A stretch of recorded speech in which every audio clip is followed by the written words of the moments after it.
WDPN studio, it's time for live and local sports talk. It's the Sam Bourquin Show. I'm ready. Give the show a call at 330-821-1310. Good call, meatball. Watch the Sam Bourquin Show on the AM1310 Facebook page, the Q92 YouTube page, and on X. This is the Sam Bourquin Show on AM1310 WDPN.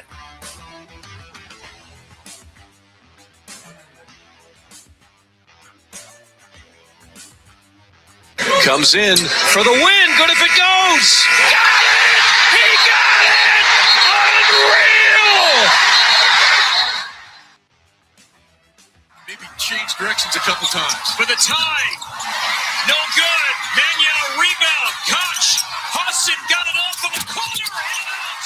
Manuel rebound. It starts with time. Got it off for the tie. And that's the ball game. And Minnesota hangs on. He does want it. Cash again. Some of the all-time greats in the NBA right now. Tyson all the way through Potter. Missed it, but Mobley's there. Mobley with the follow. Hammers it home. Bulls has it at the buzzer. That is Luka Magic, the god.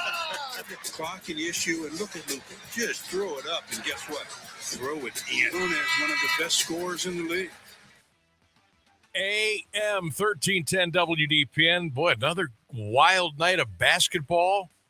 High school here on DPN last night on Q92. The Cavs picked up a win. There was some outstanding college games last night.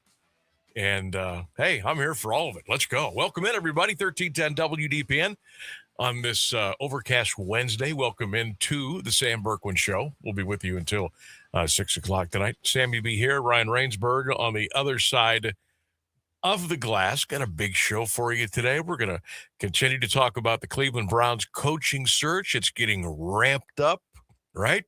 I think they've got 1, 2, 3, 4, at least 4 interviews scheduled. I'm sure there will be more coming. We'll check in with Chris Easterling for the Akron Beacon Journal, Browns beat reporter. Chris will be joining us at 3:35 today to kind of break everything down for us. Yesterday, the news came down about the Louisville Leopards and their head coach, Chris Kappas. Chris stepping down. He will be the new defensive coordinator for the University of Mount Union. We talked a little bit about that yesterday. We're trying to get Coach Kappas on the show, hopefully by the end of this week, and just kind of, see what's going on in his world now. A little, opportunity presented itself, and he's going to be coming back to Mount. I know he's going to do a fantastic job. We'll see if we can get Coach Kappas on the show here either today, probably not today, but maybe Thursday or Friday. We will also take a look at the high school basketball from last night, a little roundup, if you will. We'll talk about some of the games. We'll look at some of the scores and who did what and how teams played and what the future's kind of looking like. We'll set the schedule for you for the rest of the week here on 1310 WDPN and, of course, Q92 Radio. Christian's got high school girls tonight, I believe, at 7. It's escaping me right now, but I think it's West Branch and Carrollton. Rainsberg, does that sound Give me one right? second. I think I'm in the neighborhood there. I need to scroll down a little bit farther in my email, as it were. I've lost it. As it were. Lost it. There it is. But that's coming up tonight. Tonight we have Salem and West Branch girls. Oh, I was close. I got half of it right. You were close. I knew West Branch was in there, so want to catch little girls high school hoops tonight, you can get it right here on AM 1310 WDPN. Christian will have the call around 7 o'clock tonight. You can also get that game on all of our social media platforms. And then Friday on our sister station Q92 and Q92radiosports.com and all over social media, we will have Massillon at Canton Central Catholic around 6:45, 7 o'clock on Friday. I'll be doing my show live again from Central Catholic beginning at 3, so you don't want to miss that. How about this? As you know, our son goes there. And the usual school day is 8 a.m. until 2:55. But when you're a senior, if you kind of work your schedule the way that you want it with study hall or 2 study halls or whatever you have your classes and this and that and the other, there's an opportunity there for you, if you want, to be done with school at 2 p.m., which I don't know. And I've told, I said, I don't really understand that. Why are you in such a hurry to get out of high school at 2 o'clock in the afternoon? How hard can it be? Hang around, stick around, be with your friends, be with your classmates. What are you going to do at home? Whatever. He's out at 2 o'clock. Because I said, hey, listen, I'm going to be coming over to school Friday. I'm going to be doing my show at 3. Why don't you come on with me for a couple minutes? Let people know all about the great one that is Dylan Bourquin. Let them know what's going on. No. Okay. I just get torched by my own kid. So he will not be coming on Friday afternoon for a little visit with the old man. I tried, but he'll be at the basketball game that night, but he says, nah, I don't want to come on the show. Okay, fine, don't.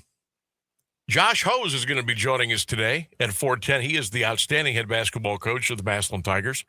Josh will be coming on at 4:10. Massillon in a, how would I categorize it, a Donnybrook last night. Beat Alliance 81-77 over at Harry Fales Gymnasium. I understand that was a wild one. So Barn burner qualifies. Yeah, 2 in a row over at the Fales. McKinley game was an overtime wild game, and last night was wild. But we'll talk to Coach Josh Hose of the Tigers coming up at 4:10. The Cavaliers held off the Pacers last night. Now, if you listen to our show open where we put about 4 or 5 audio clips together from the night before, we try to get, buzzer beaters, fantastic finishes, maybe a ferocious dunk, something like that. So the Cavs game last night, I don't know why the hell they struggle with Indiana. My God, they're 6-30. Seriously. Now, Mitchell didn't play, so I knew it was going to be an uphill battle. It was on the road. And the Cavs let Indiana hang in all night long. They built a little lead at the end, and they held on to win the game. Now, the last 5 or 6 minutes last night, you know what was on the TV screen? Stand by. Technical difficulties. The game never came back on. The last 6 minutes, no idea what was going on. But I come to find out, about 15 minutes after the game ended, the Cavs won. So when we're looking for highlights, usually we get them late in the game, fourth quarter, maybe overtime.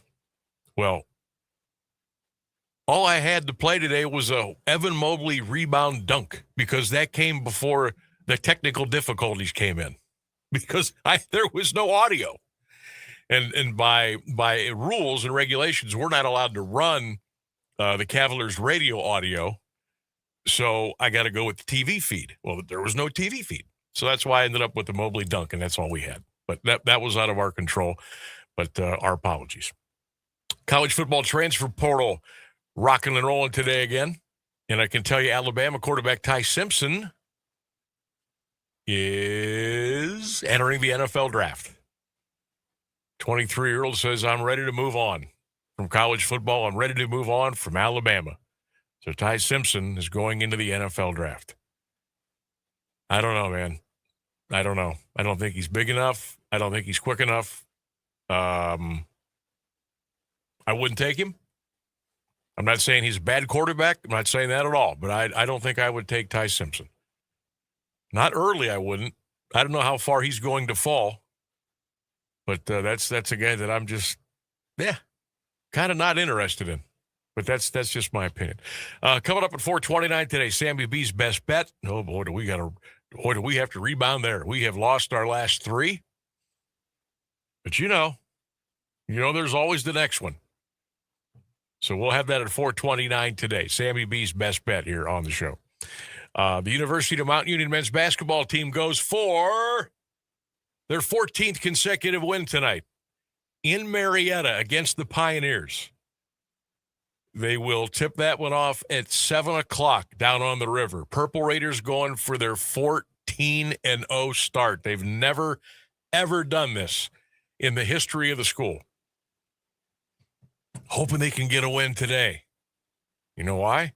Because Mike Fuline's coming on the show tomorrow at 3:35. We want to be talking about a win. All right, we want to keep that streak alive. By the way, if you haven't noticed the latest Division III college basketball ratings, Mount Union is ranked number 5 in the country. That's right. The Purple Raiders are ranked 5th in the nation in Division III college hoops. We have a comment from Dong Bobbler about that. He Dong says, Bobbler. I'm pretty sure this is who he's talking about. Says, highest ranked CBB team in the state back in action tonight down in Marietta. Go Durs. That's right, Dong Bobbler. That's right. He also says, hell yeah, basketball school in Alliance now. I think Alliance has always been a bit of a basketball school. They went 20-0 my senior year. You're talking high school. Dong Bobbler's talking college. Oh, he has a good point. Yeah, he's talking college. Yep. Mm-hmm. But, Raiders looking to go 14-0 tonight. We'll talk to Coach Fuline tomorrow at 3:35. Now, because of me doing the show here now, April 28th or 29th was our first show. So we're already into January 2026. So pretty soon we'll be celebrating our year anniversary here on Smith Avenue. We're gonna have to sneak in some champagne that day. Yes, absolutely. We're gonna have some stuff catered in here. Get some Cubans. Those are legal now. I'm gonna call Chives, see if they'll cater some food that day. You can bring the champagne. I'll make a call over to Christie's Cabaret. We'll have a hell of a time in here. Smart. The champagne costs much more than the food. I see what you're doing. That's right. So anyhow, because of doing the show here 3 until 6, it was pretty much impossible for us to carry Mount Union games on the road, especially on Wednesdays. Now, I'm able to do it high school wise because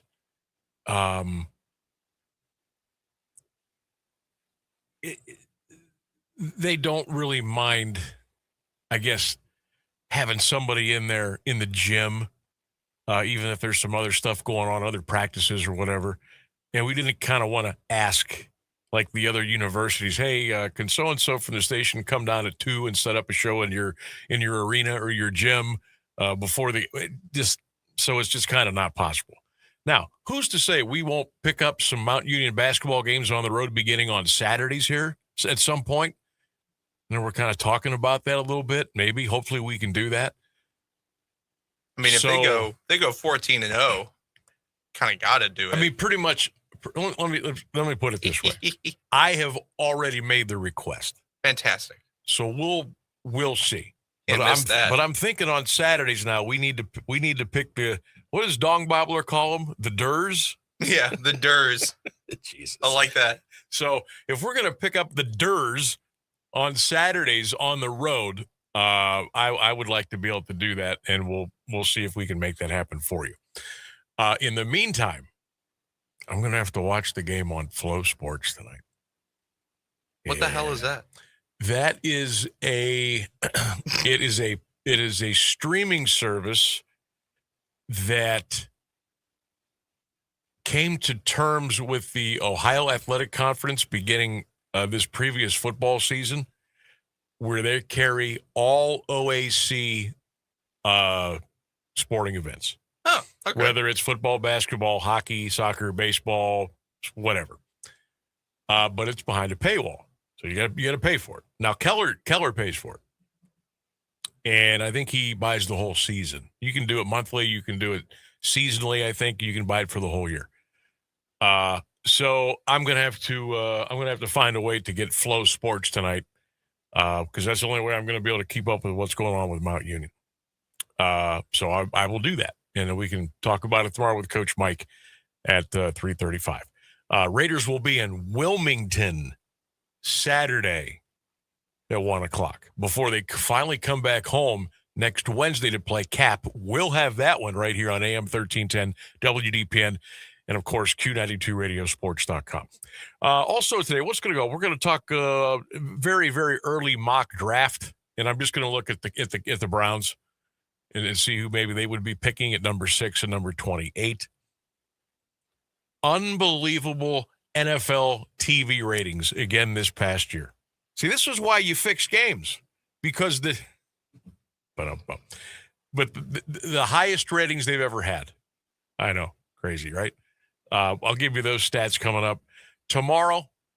Mike Feuline, 3:35. Ross Benjamin, our handicapper, at 4:35. I'm going to have to shoot Ross a little reminder because it's been about 3 weeks because of the holidays since we've had him on. But Ross will be on tomorrow at 4:35. Let's see here. What else? We have our Sam Bourquin Show poll question of the day. We'll get into that when we get back.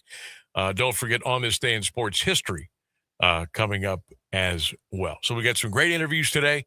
Chris Easterling from the Akron Beacon Journal talking Browns. Josh Hose, Massillon Tiger head basketball coach, coming up as well. We'll take a look at the Cavs in the NBA, the transfer portal, and we'll have a little fun here on this Wednesday afternoon. So we'll take a break. We'll come back.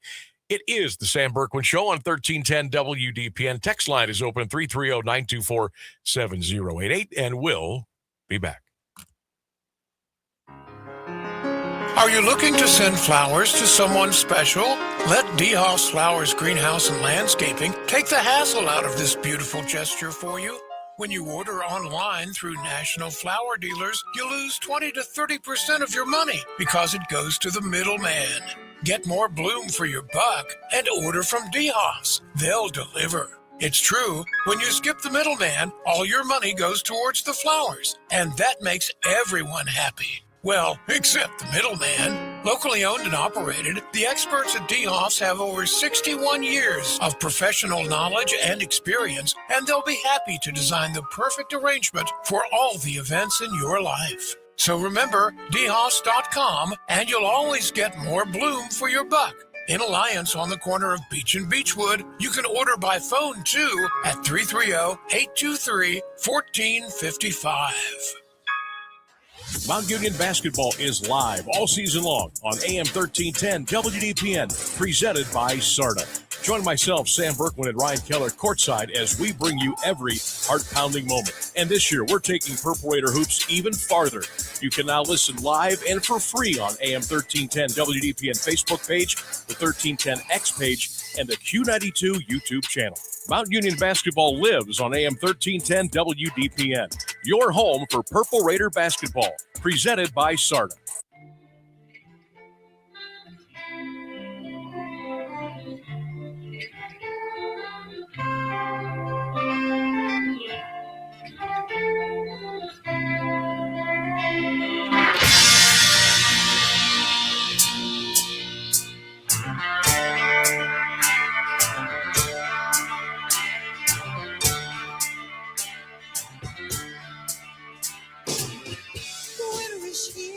Welcome back to the program, 1310 WDPN. We'll be with you till 6 o'clock tonight. Text line open, 330-924-7088. Don't forget, you can watch and listen to us on all the WDPN platforms on social media, Facebook, X, Twitter. And don't forget the Q92 Radio YouTube channel. You can drop your comments in there like the Dong Bobbler and the Purple Suit. And Mr. Voorhees and Mr. Keller and Tony the Roofer. And Purple Suit, who likes to whisper to me in the private chat when he joins the call. Oh, boy. Hell's going on over there with that. But, yeah, we encourage your comments. And there are days on my my little phone here I can actually read those. And there are days where I can't. Next order. Oh, I got some good news today. I think. Well, I know a box did arrive in the lobby yes, Monday. Keller. You know all about that? Keller told me. Yeah. Yeah. Said Now- he was going to surprise me, but it didn't work out.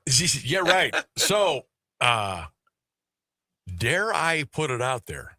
Nah, we'll No? hold on to that one. How long do you think it's going to be? I mean, That's the why box is here. Yep. Monday? I would manage your expectations, man. Keller, because Keller Folks, we was may kind of have the ability was kind of he for was you to call us on the phone starting soon. he was Okay. thumbing through the instructions, giving me a few key words here and there, and Yeah. it's gonna be fun. Even I would have trouble setting that up. He read the instructions to me, and he got about every 5 or 6 words, and he had to drop an F-bomb. That's what it was like. But the folks, I'm telling you, we're getting close. We are getting close for you to be able to call the show again on your phone. We are getting there. All right. It's happening. It's going to happen. So we're excited. Pray that it happens quickly. Thoughts and prayers. The equipment is here. All we got to do is get it set up and get it going. Another reason to celebrate here on 1310 WDPN. All right, the news and the weather's coming up next on the other side. It's Browns Talk. It's Coaching Search. We'll talk with Chris Easterling from the Akron Beacon Journal right here, AM 1310 WDPN. Stay with us. Here's the latest news on AM 1310 WDPN. Good afternoon. It's 3:30. The United States says it has seized 2 sanctioned oil tankers linked to Venezuela in back-to-back actions in the North Atlantic and the Caribbean. U.S. forces boarded a Venezuelan-linked sanctioned oil tanker in the North Atlantic today after pursuing it for weeks. U.S. European Command announced the seizure of the merchant vessel Bella 1 for violations of U.S. sanctions in a social media post. Then Secretary of Homeland Security Kristi Noem revealed that U.S. forces also took control of the tanker Sophia in the Caribbean in a social media post. She says both ships were either last docked in Venezuela or en route to it. Even though Nicolas Maduro has been removed from Venezuela by the U.S. and ousted from power as president, his regime is still in place there. Maduro's vice president, Delcy Rodriguez, was sworn in as interim president, and members of his inner circle are cracking down on any opposition. More from ABC's James Longman in Colombia. Multiple reports of armed militia in the streets, stifling dissent, intimidating the public. These are the colectivos, the unofficial secret police, and they are everywhere in Caracas. They've set up checkpoints, stopping people, stopping cars, searching them for anything that might be incriminating. They're taking people's phones and checking to see if they've got messages celebrating the downfall of Maduro. China has escalated its trade tensions with Japan by launching an investigation into imported chemical gas used in making semiconductors. This came a day after it imposed curbs on the export of dual-use goods that could be used by Japan's military. The Chinese Commerce Ministry says it launched the investigation after learning from the domestic industry that the price of the gas imported from Japan had fallen 31% between 2022 and 2024. Beijing has been showing displeasure with Tokyo after Japan's prime minister late last year suggested its military could intervene if China were to take action against Taiwan, an island democracy Beijing considers its own territory. Finding a job last month was easier than in November, that according to the ADP National Employment Report, but ABC's Jim Ryan says it also depends upon the industry where you are looking for that job. Payroll processor ADP says 41,000 private sector jobs were created in December, with gains in construction, trade and transportation, leisure, and hospitality. Education and health services got a major boost with 39,000 new positions added. The professional and business services sector, though, took a big hit, losing 29,000 jobs. It's 43 degrees in Alliance at 3:32. This is WDPN News. I'm Jeff Mears. Here's Mark Johnson's forecast on AM 1310 WDPN. Dry and cool for your Wednesday afternoon. Cloudy skies for the most part. Our high 44 degrees. Overnight, partly cloudy, dry, and chilly. A low of 33. I am Mark J. Weather from 3 News.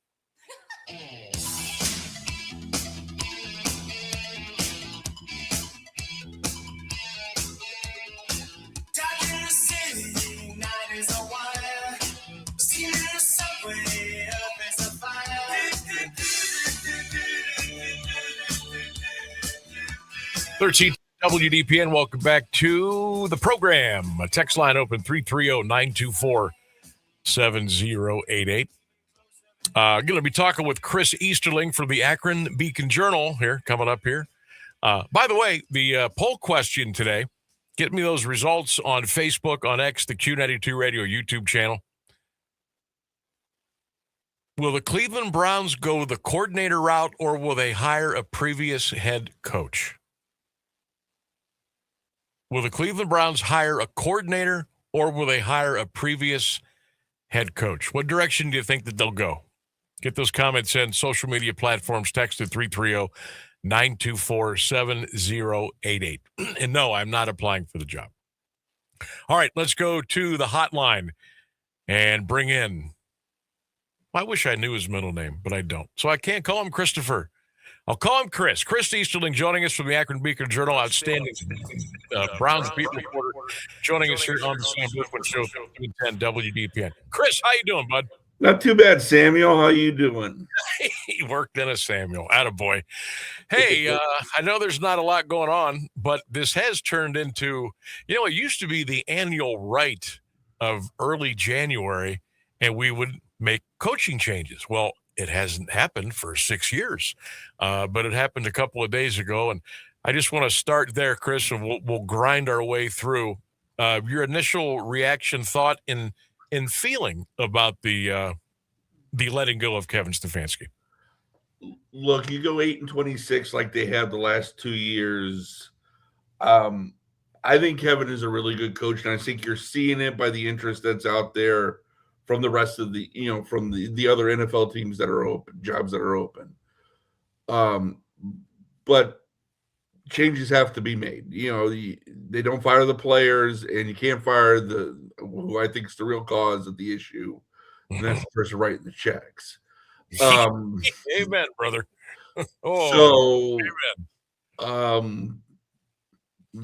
Kevin, look, it makes sense. My question is remember the old Bill Parcells line, you can't ask me to make the meal if I don't buy the groceries. That's right. Yes.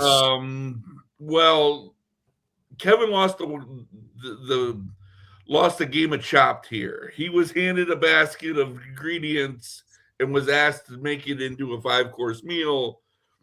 And the guy who handed him the ingredients is still, not only is he still on, is it in some ways he has more power now than he did before, because before, look, I know he became the boogeyman to Browns fans and other people, but Paul DePodesta did serve a purpose in that organization. He did? He was sort of the guy who did keep things. Remember, he wanted McDermott when they hired Hugh.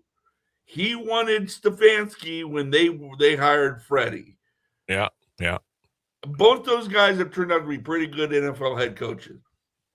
For all the blame that Paul DePodesta makes, and then look, this isn't a stand for Paul DePodesta, but I'm getting to the point. Paul DePodesta also had a hand in those 11 wins. John Dorsey coming on, all that stuff. Yeah. He's not there anymore. And Andrew Berry specifically said they were not going to fill the Paul DePodesta job. It was going to be spread out around Andrew and other people in that front office. So that's more power for Andrew Berry now as they make this, in his words, organizational decision when the organization is partially in a position where it is because of Andrew Berry's decisions. Chris, I've had multiple conversations with colleagues, with friends, with people that listen to the show the last, 72 hours. And I kind of almost what you said, I said, look, the chef was only given the ingredients were put in a bag and given to him. He can only cook with what he's given. Right. And the guy that went out and bought the groceries, who I don't know how he's still hired. I really don't. Well, that's the point. Is you make it seemed like it was all or nothing. It should have been all or nothing, but instead, as they did the Cleveland Browns thing of half measures. Right. Well, it's got to be a package. At this point, Chris, it's either got to be both or neither. And I've asked, who did I talk to yesterday? Ben Axelrod from Awful Announcing. I said, how is Andrew Berry, like, he is wielding this incredible amount of power now within the walls in Berea. And I'm just still trying to figure out how and why. Yeah, he hit on a couple of picks this past year, but man, the track record just No. It's not. Jimmy said it was. They found a kicker.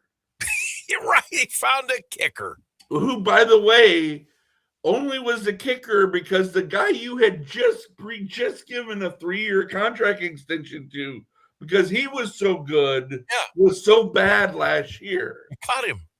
And you cut him. You cut him. So Malik Collins, Andre Schmidt, and look, Andre Schmidt, I hope it is, because one, the kid is an amazingly nice kid. Seems like a great kid, yeah. And then the Tyson Campbell, Greg Turning flipping Greg Newsome for Tyson Campbell, which again, absolutely plaudits for that move, because it's a Tyson Campbell and this system works opposite Denzel Ward, fantastic fit. Agreed. But last I checked, not one of those guys plays quarterback, and this team has there's no indication that quarterback, wide receiver, or offensive line, all three positions that Andrew Berry and this organization has not shown it knows how to draft in any way, shape, or form. They haven't shown it, and I'm not getting into the Baker, but that wasn't Andrew Berry's call to draft him. So regardless, right, you know where I'm going. I know. Here, let me help you out here. Here, da da da da da da da da da. I just put up my brown squeeze bottle. Let it calm me down. You need a yakety sax playing behind that. Hey, we got that on the cue button too. Don't worry. Chris Easterling is our guest from the Akron Beacon Journal. Browns beat reporter joining us here on the Sam Bourquin Show, 1310 WDPN. You just hit on something that I've also had numerous conversations with people about: quarterback, wide receiver, offensive line. Chris, there ain't a whole lot there. Who is going to come in here and accept the job knowing that that's what they're going to have to work with, at least early on, before possibly some changes and moves are made? Well, that's the $14, $15, $16 million a year question. Maybe. I don't know. Look, the old standby is one, there's only 32 of these jobs. So, scarcity creates, demand. And look, for all the flaws, the checkbook is always open. It's bottomless. It apparently is bottomless. And in this business, you can look down the other end of the state and see what happens when you don't have a bottomless checkbook. Right. You don't clean snow off the seats for the fans. If you gave Cincinnati, the Bengals, the checkbook the Browns have, or the Browns, the offensive skill talent that the Bengals have, my God, the Death Star you would have at this, in the NFL. But so that's probably the answer is. Unless, and look, you've heard it the last couple of weeks. Jim Schwartz. Yeah. The first two interviews are tomorrow are Jim Schwartz and Tommy Rees. Is that the direction they ultimately end up going? Is it we'll just promote Jim Schwartz? Look, I think highly of Tommy Rees and Jim Schwartz. This is not a knock on either of their acumen. But if all of this just leads to Jim Schwartz head coach, Tommy Rees offensive coordinator, and a new special teams coordinator, then what did you really accomplish? How did you change anything? Yeah. just say we wanted to get rid of Kevin and move on. Now, I'm not saying that's how it's going to happen. I think they're going to do their due diligence. I think they're going to talk to some. I'm interested to see. I thought really interesting name came out today, and who they requested interviews. Dan Pitcher. Yeah, I saw that. Cincinnati OC. That's an interesting name. Andrew obviously has a connection with him back to his days in Indianapolis. So, he's been around that system. He's worked with Joe. He's worked with, that offense. I know Zach calls the plays, but, he's had a hand in one of the best offenses in football. So, it's intriguing, but until I see them hire somebody, I just got in the back of my mind this thought that they're just running everything back except for the man who's holding the head coaching title. Chris Easterling is our guest, Akron Beacon Journal. I'm just gonna come out with it, Chris. Are the Cleveland Browns? Is Jimmy Haslam? Are they going to hire a puppet, or are they going to hire a coach? Well, I don't think they're going to hire a puppet. I don't. I think, I think that even if it's Jim Schwartz or Tommy Rees, that's not going to be a puppet. Schwartzy wouldn't be a puppet, but Tommy, I don't. I think I'll push back a little bit on this one. Okay. I think if they hire Tommy Rees, we think we're getting on the ground floor on a guy who Mike Vrabel and Nick Saban absolutely raved to them about. Love the number of people who use the word savant, that I respect. That when he got hired as the coordinator, I talked to a number of people who worked with him at Notre Dame or Alabama, and they all use the savant or some variation of that. They call it. Clark Lee at Vanderbilt said, "I've never worked with a more brilliant offensive mind." No kidding. That they think that highly. And I don't know. Nick Saban has said Tommy Rees, if he had to recommend a guy, Tommy Rees would be a guy he'd recommend to be a head coach. There is something there with Tommy. Now, the problem is everybody's view of Tommy as an NFL coordinator is it's the same prism he's getting, Kevin got viewed through. Right. It's the prism of the Cleveland Browns and what they have. So, would Tommy, if he went someplace else, let's say Tommy had ended up with Mike in New England. I'm curious what he would have looked like with working with Drake May and that talent. So I'll push back a little bit. I think the thinking there would be we're going to get our next Kevin Stefanski, because Kevin was highly regarded. We're going to be the guys that we're going to get the uncut gem. We're going to get the new kid on the block, and the new hot shot, the new Sean McVay. So they are, okay. They're gosh, I want to come around on. I don't have nothing against Tommy Rees. I think he's a good dude. It seems to me like the Browns are saying, "Hey, we're the smartest people in the room again, and we're gonna work the uncut gem. We're gonna find it, and they're gonna work with us." History tells me, Chris, that just won't happen. I don't know. Is there another candidate or two that you would be like, "Hey, okay, let's do it"? Who do you like? Robert Saleh. Really? I saw he was in your story. I listened to a bunch of guys in that story.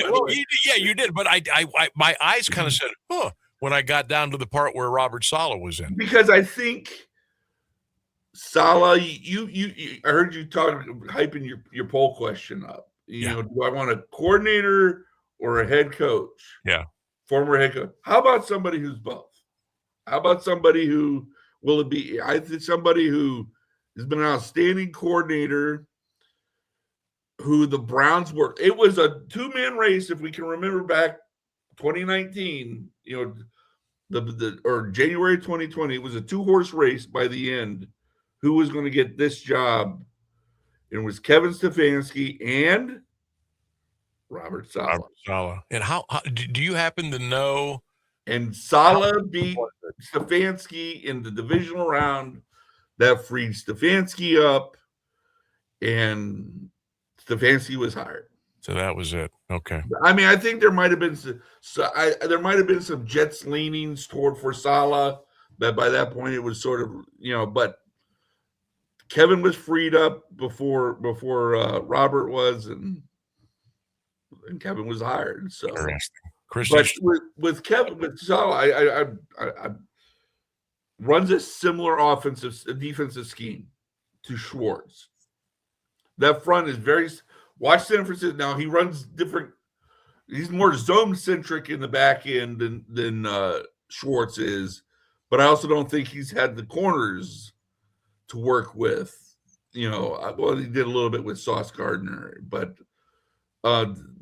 so and you can keep Tommy Reese. I'm not joking on this. I know. They think this highly of these two coordinators that if they hire an offensive guy like a Todd Monken, do they say you've got to keep Jim Schwartz on? And if they hire a defensive guy like Robert Saleh or insert whichever defensive guy you Chris Shula, whomever, you got to bring Tommy. You got to keep Tommy Reese on, at least preliminarily. I mean, it wouldn't be the first time it's ever happened in the NFL. And to say it's bad. I don't like starting out that way, but I'll give you an example where it worked. When Mike Tomlin was hired in Pittsburgh, he was told he had to keep Dick LeBeau on. LeBeau, yeah. Granted, we're talking about a Hall of Famer who was an established by that point as one of the most brilliant minds in defensive football. But their schemes, Tomlin and LeBeau were like oil and water in terms of schematic philosophy. So, just something, and Jimmy was around those Steeler teams as a minority owner. So, I mean, I am connecting dots, and pulling on the thinnest of threads on some of this, but I mean, I do know, but you have to in some because there's been such a push for Schwartz by some people, and I know everything you hear about them, about the way they talk about Tommy. You can't dismiss it until you see the final product. Yeah, you're right. You're right. Chris Easterling is our guest, great Browns beat reporter for the Akron Beacon Journal. Got a couple of minutes, Chris. I appreciate you coming on, man. John Harbaugh, do we have a chance in where to land him? And if not, and I would understand why not, where does he go? I think it was the Giants, but okay. Now I know that that's now. Here's where you're dealing with a Harbaugh, so acknowledge there's a quirkiness that you got an inherent quirkiness, and that's the Browns' advantage. That works to the Browns' benefit in that the connections to the family and Browns fans and I don't know if he's told the story, and I think Jim's told the story about how their parents honeymooned to a Browns football, a Browns Rams game or something like that. And so there is something to, I don't dismiss it out of hand. I'm just curious though, for all the quirkiness and homespun tales and all that, if John Harbaugh has also worked for one of the three best organizations in sport in pro football for the last darn near 20 years. Yeah.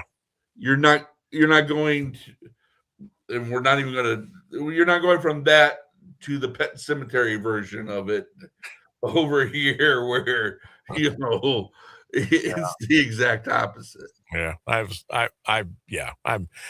I'm there. I don't know. I guess. I would love it. I would absolutely. Fantastic. I didn't even mention it, but you said, "Who do I want?" Harbaugh's. I mean, if Harbaugh's not the first name out of anybody's mouth, they're crazy. I don't know. Harbaugh's the answer, but will he be the answer?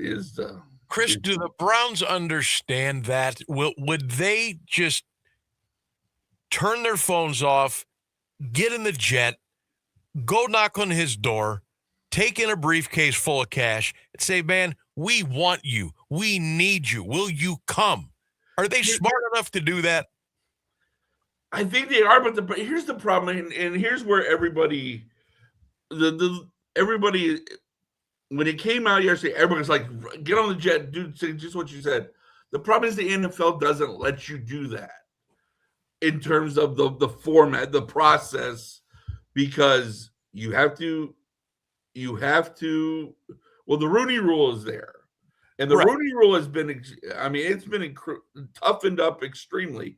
That you have to talk to 2 external minority candidates in person. Now, unless those people are not employed by an NFL team, you can't do an in-person interview. And this is not just Brown, this is anybody searching for a coach until after the divisional round. So we're talking a couple of weeks yet. We're talking a couple of weeks, so just running and throwing money in front of John Harbaugh, which is what every team would do. I mean, the process is going to play out, and cooler heads, But I mean, it's certainly once you get that chance to talk to John. Yeah, I guess I should have reshaped the question. Yeah, and money's not an object. We know that, but knowing the rules now, Are they smart enough? Will they have enough fire and passion and burn when the time is right, when it's legally okay? Right. Would they do that in a heartbeat and make that move?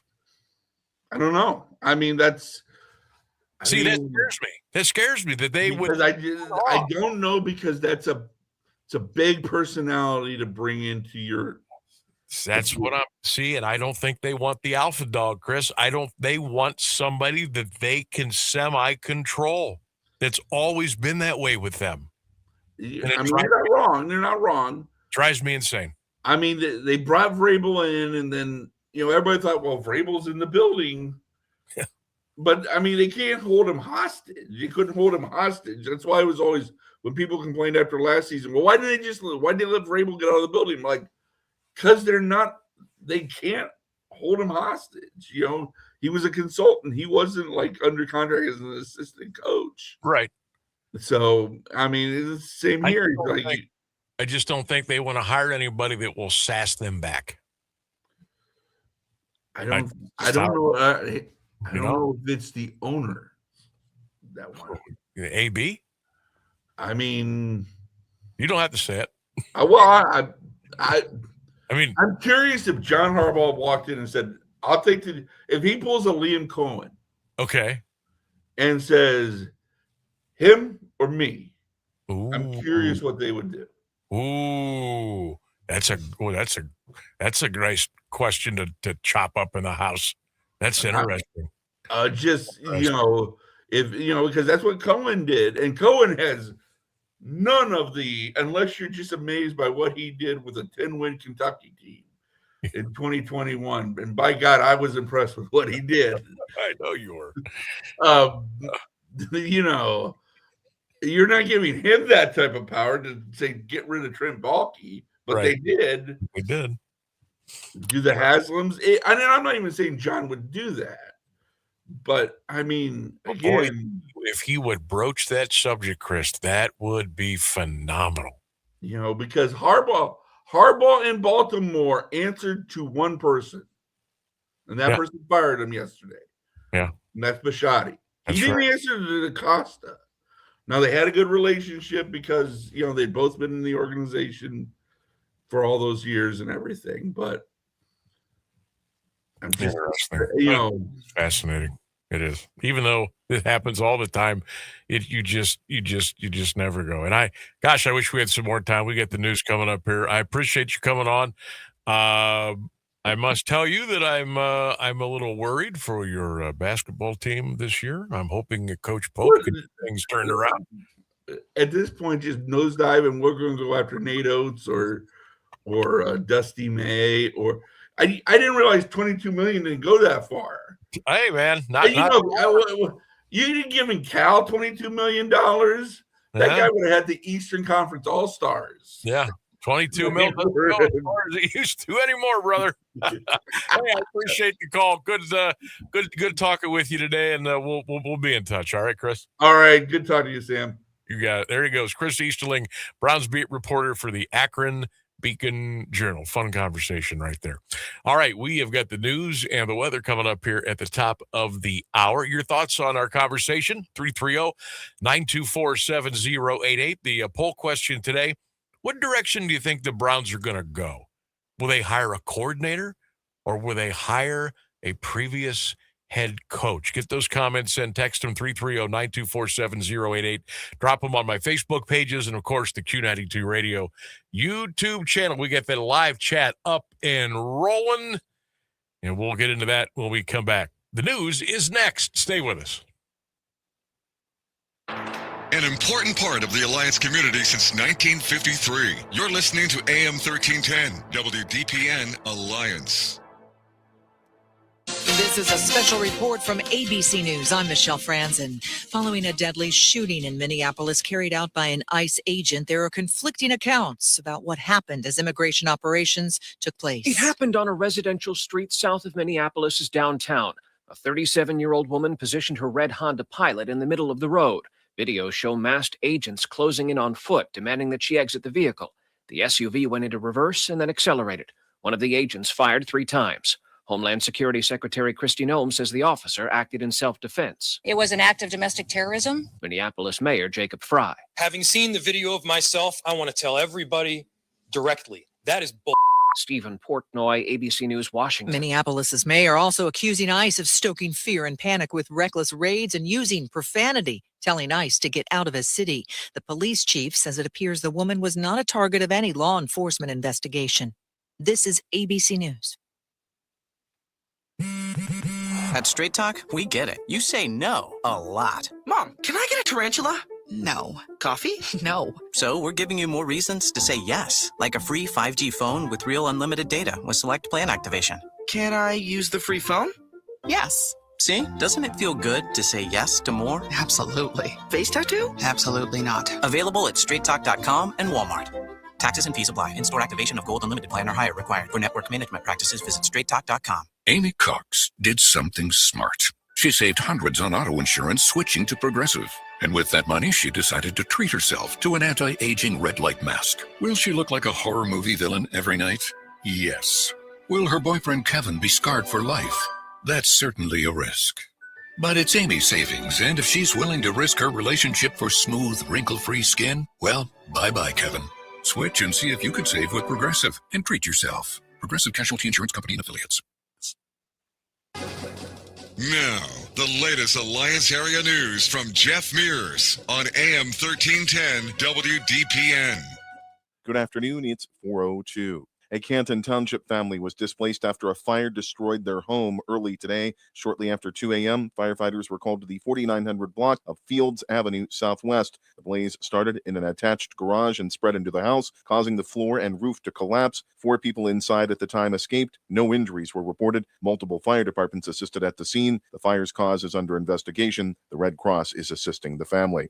An Alliance eyesore has landed its owner in jail. 61-year-old James Marshall missed a court-ordered deadline to clean up a long-abandoned property on South Union Avenue. He was sentenced Monday to 3 days in the Stark County Jail and fined $250. Marshall is set to report to jail February 27th. He owns the former McCaskey Register property near Silver Park. The site has sat partially demolished for months, drawing complaints and enforcement action from the city. Alliance Law Director Andrew Selwa told City Council Monday the cleanup is about 85% complete. The original sentence included 30 days in jail with 27 days suspended. Marshall was found guilty in September of failing to remove debris from a wrecking site. A Canton man is in jail and facing a string of charges following a drug and gun investigation. Canton police say 24-year-old Corlin Armour Smith was arrested on a warrant Tuesday. He's charged with having weapons under disability, trafficking in cocaine, fentanyl, and marijuana, and several drug possession counts. The charges stem from a probation home visit on November 7th at a home in the 1300 block of 17th Street Northwest. Investigators say they found large amounts of drugs and an AR-style pistol in plain view. Smith is not permitted to have a firearm due to a prior drug conviction. His arraignment is scheduled for tomorrow in Canton Municipal Court. The Timken Company is making several strategic leadership changes. John Zarka has been named Chief Technology Officer to lead enterprise-wide technology strategy, including AI, automation, and data initiatives. Sean Hendricks is now Vice President of Marketing. Timken is also evolving its regional leadership structure, naming Sudesh Kumar President of Americas and Diego Macario President of Europe, while continuing regional leaders in China, India, Africa, and the Middle East. The company is expanding operations and supply chain functions to improve global manufacturing, procurement, and cost performance, positioning Timken for long-term profitable growth. The Alliance Board of Education held its organizational meeting Tuesday. Members Teresa Caserta, Tyler Kinzer, and Bill Coe were sworn in. Coe was elected president, and Elaine Dunlap will serve as vice president. The board approved 25 resolutions guiding its operations, and regular meetings will continue on the third Tuesday of each month at 6 p.m. A Sebring man will remain in jail without a bond reduction after a court hearing today. 53-year-old Jose Cintron is charged with felonious assault and a firearm specification for an October 12th shooting inside the Oregon pub on East Oregon Avenue. He allegedly got into an argument, left the bar, then returned with a gun and shot at a man, but struck a woman in the shoulder. Cintron was originally charged with attempted murder, and his bond was later reduced to $75,000. His attorney requested a lower bond, but Mahoning County Common Pleas Judge Scott Krischbaum denied the motion. Cintron turned himself in and has been in jail since. A trial date is set for February 9th. Smith Township trustees approved a 2% raise for police and road department employees during Tuesday's organizational meeting. The increase is effective immediately. Part-time officers will also receive time and a half for holiday work. Full-time officers already received the incentive. Trustee Scott Showalter was retained as chair, with Terry Chris overseeing police and fire and Larry Barnett handling road department matters. Trustees are interviewing candidates to replace fiscal officer Audrey Fox. Regular meetings will continue the first Tuesday of each month at 7 p.m.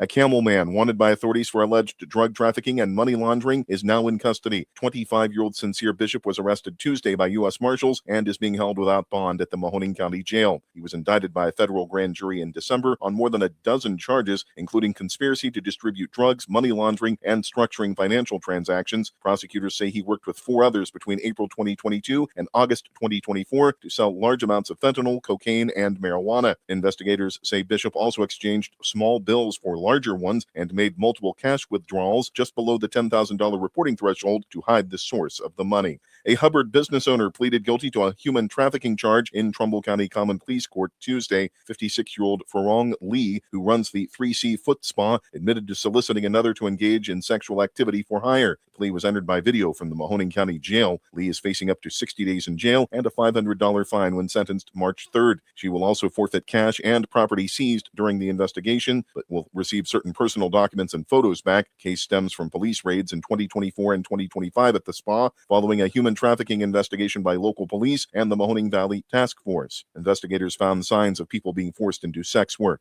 Liberty Township Police are asking for the public's help in finding the driver who hit a woman crossing the road on Christmas Eve. Ruth Raver remains hospitalized and was expected to undergo leg surgery today. Police say they have very limited surveillance video showing a dark, small vehicle, but no clear identification of the car or driver. Anyone who was in the area of Churchill Hubbard Road at 5:20 p.m. on December 24th is advised to call Liberty Township Police at 330-759-1315. It's 43 degrees and Alliance at 407. This is the local edition of WDPN News. I'm Jeff Mears. This WDPN weather is brought to you by Canterbury Villa of Alliance, where your loved ones become family. Schedule a free visit today by calling 330-821-4000.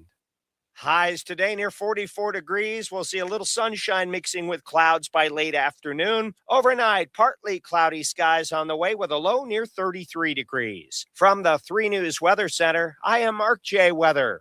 Send your loved ones to a place that cares and a place that they can trust. They'll find a place that feels like home at Canterbury Villa in Alliance. They will provide the highest level of care to their residents when it comes to skilled nursing, rehabilitation, long-term care, and Alzheimer's care. At Canterbury Villa, your loved ones become family. Located on Freshley Avenue, schedule a free visit today by calling 330-821-4000 and ask for Samantha Nutter. At Canterbury Villa, they walk the talk.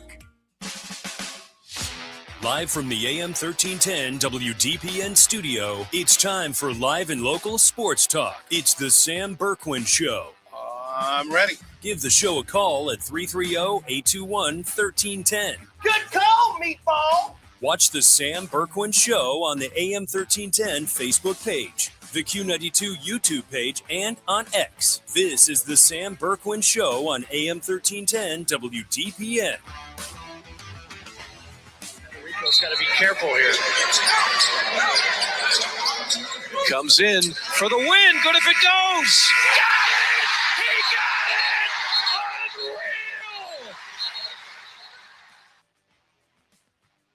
Changed directions a couple times. For the tie. No good. Manuel rebound. Koch. Hassan got it off in the corner. In and out. Manuel rebound. It starts with time. Got it off for the tie. And that's the ball game. And Minnesota hangs on.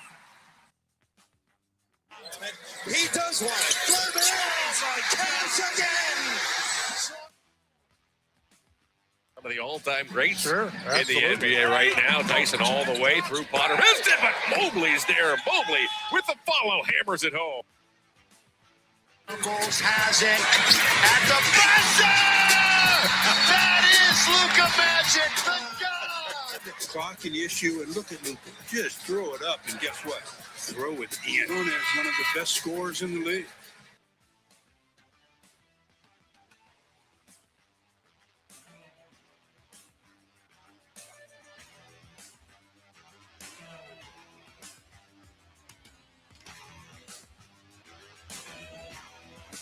Here we go, hour two. Sam Bourquin Show, AM1310 WDPN. Welcome back to the program. Thanks to Chris Easterling from the Akron Beacon Journal, Browns beat reporter, chopping it up with Chris. Enjoyed that conversation. We are scheduled to be talking with Massillon Tiger head basketball coach Josh Hose coming up here in a couple of minutes. We're trying to make contact with Coach. Hopefully we can do that here soon. They had a wild win last night as they beat Alliance over at Harry Fales Gymnasium, 81-77. Watch out for the Tigers, man. They're floating under the old radar. That team is talented. They are well coached. They are quick. They can run. They can sit down and play a little defense. They can score. And, they got a little bit of a late start, obviously, because the football season went long, as it usually does. So they don't really front load. A lot of games are on their schedule. I think they've only played 6, whereas some or most of the county schools have already played, 9. Some have played 10 games already. But keep your eyes on the Massillon Tigers. It's one of the reasons we're doing their game on Friday. We will be at Canton Central Catholic Friday night. The Tigers and the Crusaders will battle on our sister station, Q92, Q92radiosports.com, and, of course, the Q92 Radio YouTube channel. Looking forward to seeing the Tigers for the first time here in 2025-2026. So hopefully we can catch up with Coach here and make connections and talk to him about his outstanding basketball team and what the future looks like for the Hoopsters over there in Tiger Town. Text line is open, 330-924-7088. That's 330-924-7088. You can drop your comments on the Q92 Radio YouTube channel, like a lot of you are right now. And don't forget, you can always watch and listen to the show on our Facebook page, our Twitter page, 1310WDPN. You can follow me on X at Sam Bourquin16. You can follow me on Instagram. Same deal. and on TikTok at Sam Bourquin 16. So give me a little follow and check that out, and we can interact with you that way as well. The poll question today, Cleveland Browns obviously looking for a new head coach after the firing of Kevin Stefanski. Our poll question today, I got to get some of these results read. I'm way behind here. Do you think the Browns will hire a coordinator or a previous head coach? And what do you think they should do? That's your poll question today. Get those results in, get those comments in, get those texts in, and we'll make those a part of the program. Mark says, Sam, let's go for the home run. Hired John Harbaugh. That's if he would ever want to entertain it. Eric says, should be a previous head coach. However, it will be an OC or a DC OIC. Steven says, we'll be the last organization to hire a coach, so we will get whoever nobody else wants. Yep, that's happened many, many times here. Bill checking in, the pride of Canton South. He says the Browns have run too many coaching experiments to sign a proven head coach with experience. Just be done with it already. Dave says, Sam, it's Harbaugh or bust. Melvin checking in today says Harbaugh or Mike McCarthy. Cindy says Harbaugh is the way they should go, but I'm sure they will mess that up as well. See, I'm not the only one that's doubting and negative. Come on. Kimberly says, Sam, my opinion, head coach Harbaugh is going to go to New York, then analyze every head coach from the Browns did and went to another team. Very successful.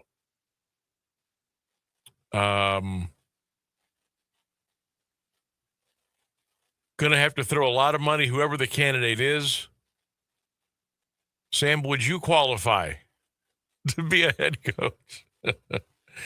No. No, I would not. Man, I'd love to, though. Just give me one day on the sidelines. We put that Nike gear on, that headset, that folded up piece of paper in my pocket. Maybe I'll go a little pencil in the ear like Matt Patricia. Just one day. Get all the TV time I could get. I'll be running out onto the field, screaming at the referees. Just trying to get as much TV time as I could. Just give me one day. One day to be an NFL coach, to be on the sideline. My luck, I'd get run over. Tear an ACL, blow my knee out. You know how that would work, right? All right, so that's our poll question. And get those comments in, and we'll reflect and comment as they roll in. Now we're going to turn the page here a little bit. We're going to go from the pigskin to the round ball. What do you say? Let's talk a little Massillon Tiger high school basketball here on the Sam Bourquin Show, 1310 WDPN. Let's welcome him in. The head coach, Josh Hose, joining us on the program today. Coach Jay, how you doing this afternoon? Doing great, Sam. How you doing? Hey, man, good to have you. I've been wanting to get you on, but you guys start a little bit late, and I thought, well, let them get their legs under them a little bit, get a couple games in, and man alive, you guys have really been playing well against a tough early schedule, and I know a lot of more tough games coming, but congratulations on the start so far. And I guess we'll start with last night. We'll maybe backtrack a little bit, and then we'll go fast forward. But what a game last night against the Lions at Harry Fales, 81-77. Talk about that big win on the road last night. Well, it was a crazy environment. I mean, I know you were there. We knew it was going to be, packed house. I watched the video of the McKinley game from Friday. We had to go scout another game. So we knew Chet's got a program going right now. He's done a great job. They got, just people are excited about Alliance basketball, and he's got a really talented team. So probably one of the best players I've ever coached against, and J.R. Jackson. He's fun to watch play. I told our guys, I said, man, that's a guy. He doesn't force shots. He doesn't get out of control. He always knows what he's going to do. And, we were content going in there and letting him not get easy buckets, which I thought we made him work mostly for most of his baskets. He's going to score. He's that type of player. We just had to really kind of get the other guys not to get going. We're fortunate they missed some open looks. we did a good job. I think they had 2 guys in double figures. We had 5, and that's kind of been our key to success is our balance. We get multiple guys in double figures. It just spreads the ball around, makes us tough.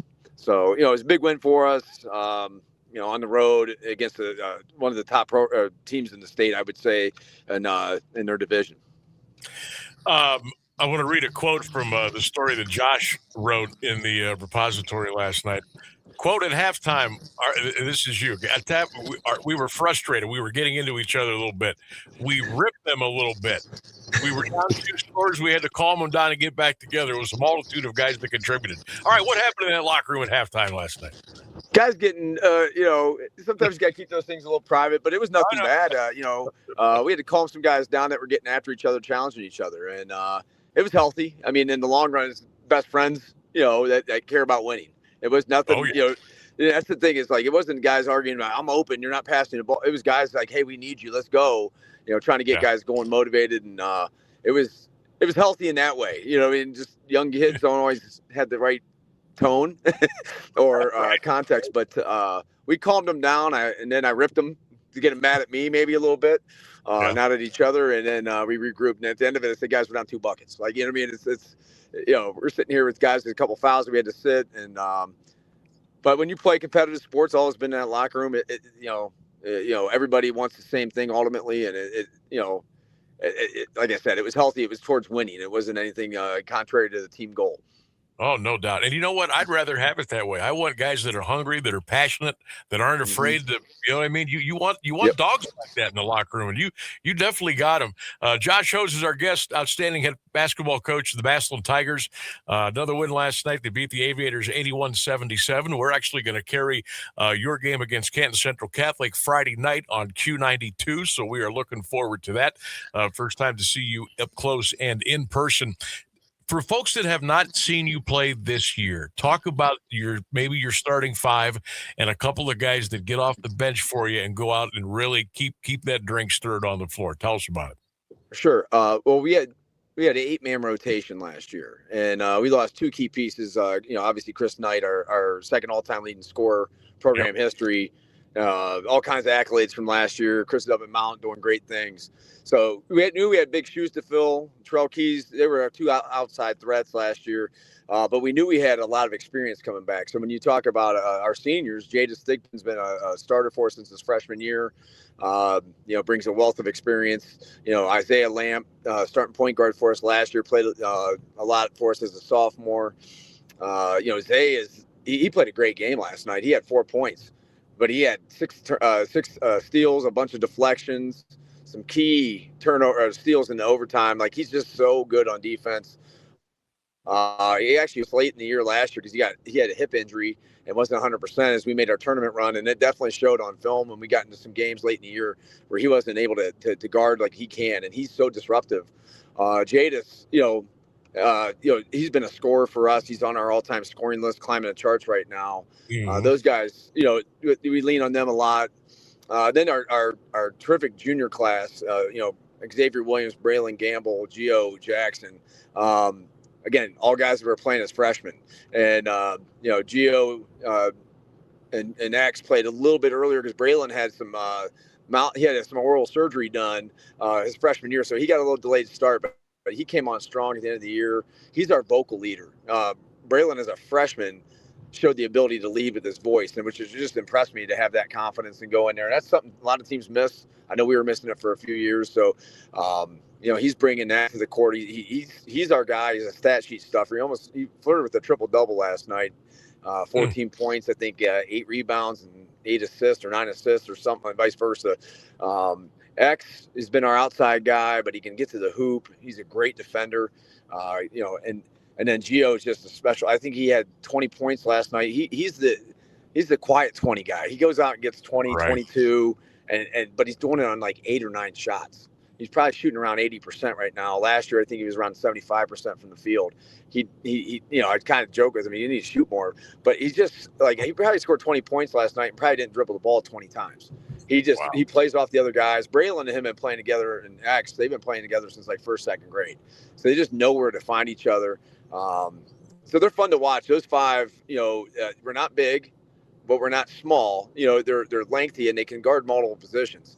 Isaiah guards post guys really well as a small guard because he's smart and he's he puts himself in good spots to be successful.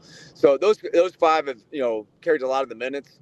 And then we have a sophomore as our sixth man off the bench, Terrion Wells, who he's coming on strong at the end of last year as a freshman. We got him some minutes here and there, but he's got a huge basketball IQ. And I think that I told him, dude, you play better. When we were up bigger on Elyria, he didn't play as well. But when close games, I mean, the kid almost thrives in those moments. And it's the weirdest thing. He laughed. He's like, yeah, Coach, I think you're right. I mean, if we're in a 5-point game up or down, he's at his best. And, it's pretty impressive for a young kid to be able to do that. And the fun thing with all six of those guys, they're interchangeable. I mean, they can all handle the ball. They can all guard. They understand the game. It's probably the highest basketball IQ group I've had in my 8 years there. So, those guys are rotational. And then our key guys off the bench there too are like Marcus Garner goes in last night as a big for us and, gets 4 or 5 rebounds, plays big, in a few minutes. Like, it's just key minutes here and there that he's playing.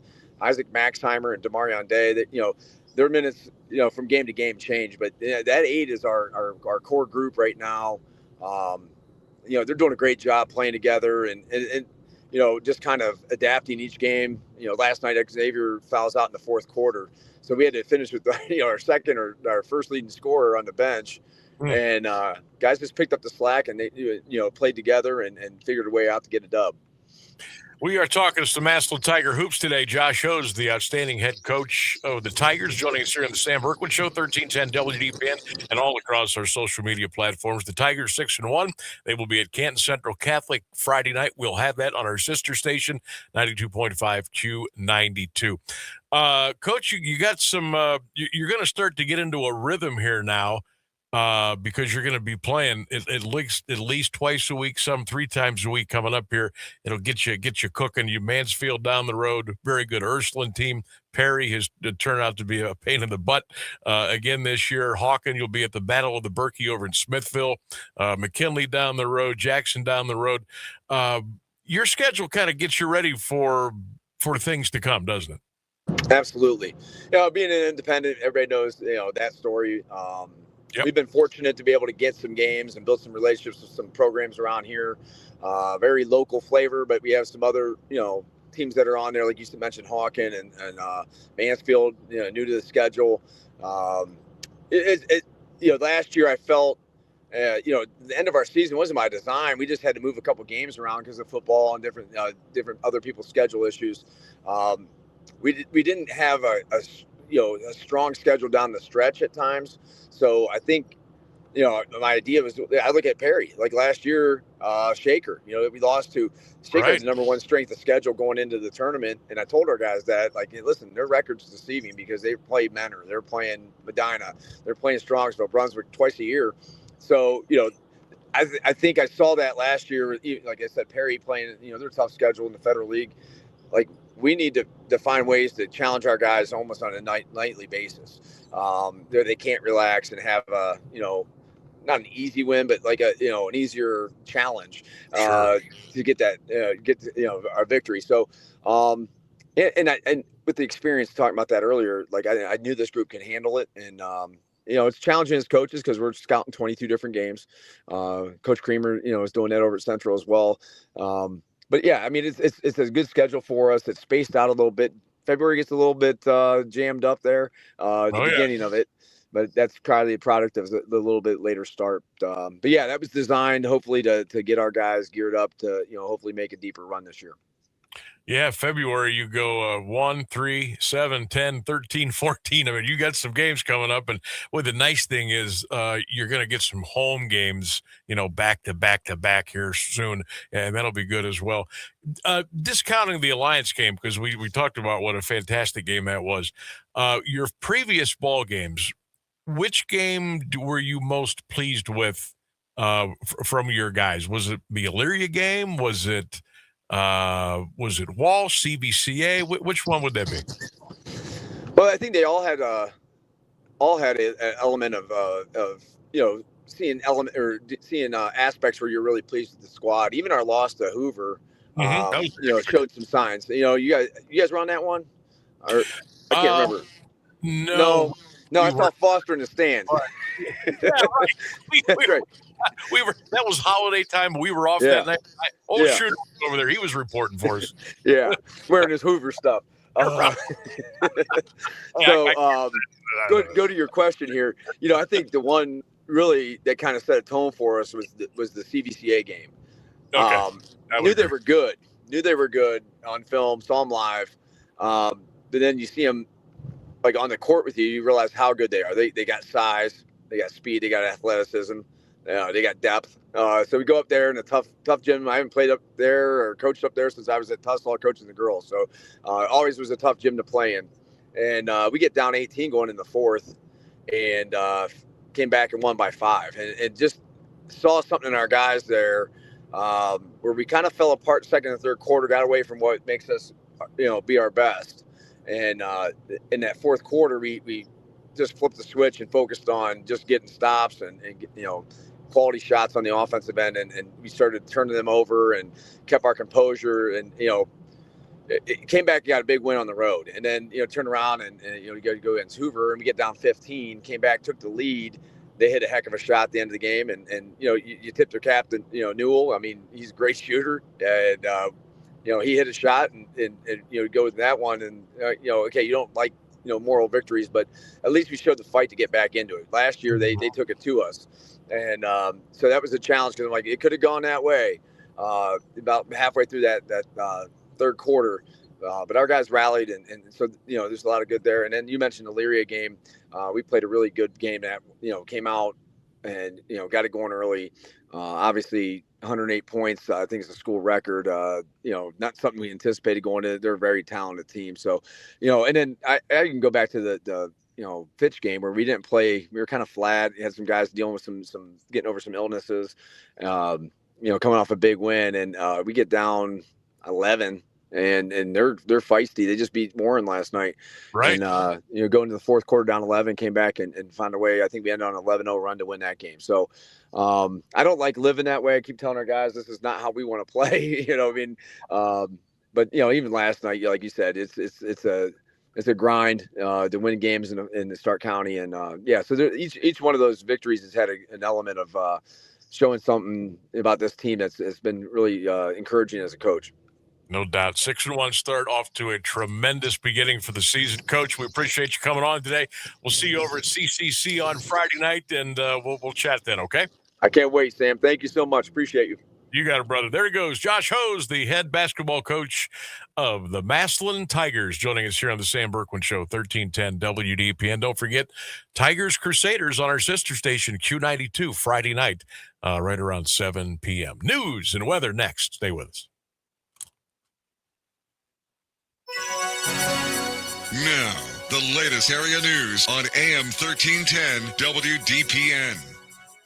Good afternoon. It's 4:30. The U.S. has seized 2 oil tankers that it says were linked to Venezuela. One tanker was seized in the Caribbean, and the U.S. military says it was under sanctions. The second vessel was captured in the North Atlantic, and U.S. military sources say it wasn't carrying oil. More from ABC's Louis Martinez. The ship has been in pursuit now by the U.S. Coast Guard for the last 2 weeks, since December 20th, when there was an attempted boarding, but did not succeed. And since then, that ship has been heading northeast along the Atlantic, headed towards we weren't really sure where it was headed, but about 5 days ago, the ship activated its transponder, and some marine trafficking websites were able to locate it in the waters south of Iceland and west of the United Kingdom. And that is where this operation took place today. Denmark and Greenland are seeking a meeting with Secretary of State Marco Rubio after the Trump administration reiterated its intention to take over the strategic Arctic island. Tensions escalated after the White House said Tuesday that the U.S. military is always an option. European leaders rejected President Trump's calls for the U.S. to take over Greenland. The Danish Prime Minister warned earlier this week that a U.S. takeover would threaten NATO. Leaders from several European countries reaffirmed that Greenland belongs belongs to its people. Greenland is a self-governing territory of Denmark and part of NATO. The man accused of opening fire on students and staff at Brown University and then shooting and killing a professor at MIT left behind a video before his death that police say could help them in their investigation. According to the video, suspect Claudio Valente said a 20-year grudge led him to buying guns and carrying out the plan. He was found dead inside a storage unit after authorities were searching for nearly a week after the shooting. More from ABC's Aaron Katursky. I never wanted to do it in an auditorium. I wanted to do it in a regular room, the suspect said on the video. I had plenty of opportunities, especially this semester. He then went to Boston and murdered Professor Nuno Lalero of MIT before hiding out in the storage unit he had rented 3 years earlier and recording his rambling testimonial. The testimonial concluded by cruelly suggesting his victims at Brown could have escaped. Warner Brothers is again rejecting a takeover bid from Paramount and telling shareholders to stick with a rival offer from Netflix. Warner's leadership has repeatedly rebuffed Skydance-owned Paramount's overtures and urged shareholders just weeks ago to support selling its streaming and studio business to Netflix for $72 billion. Meanwhile, Paramount has made efforts to sweeten its nearly $78 billion hostile bid for the entire company. Warner Brothers Discovery said today that its board determined Paramount's offer isn't in the best interests of the company or its shareholders and doesn't meet the criteria of being a superior proposal. It still recommends shareholders support the Netflix deal. It's 43 degrees in Alliance at 4:32. This is WDPN News. I'm Jeff Mears. Meteorologist Mark Johnson has the latest forecast on AM 1310 WDPN. Cloudy skies for the most part for your Wednesday afternoon, staying dry and a little milder, a high near 44 degrees. Overnight, partly cloudy skies on the way, our low 33. I am Mark J. Weather from 3 News. Of all the ways to get ahead in life, we're one of them, and we're legal. The John Tesh Radio Show. I'm John Tesh, and we couldn't be happier about bringing you intelligence for your life every day. We have a room full of researchers gathering the information and ideas you need to make your life simpler and better, and to make you the smartest person in the room.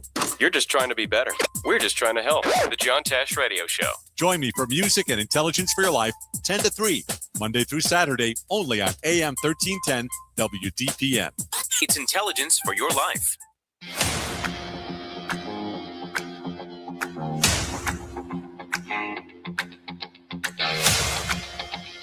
All right, you hear the song, you hear the little theme, you know what time it is. We usually do this right before 4:30, but we were cruising with Josh Hose of the Massillon Tigers. So, we'll wait. We'll come back and we'll do Sammy V's best bet on the other side of the break, and that's what we're going to do right now. Oh boy, we're scuffling.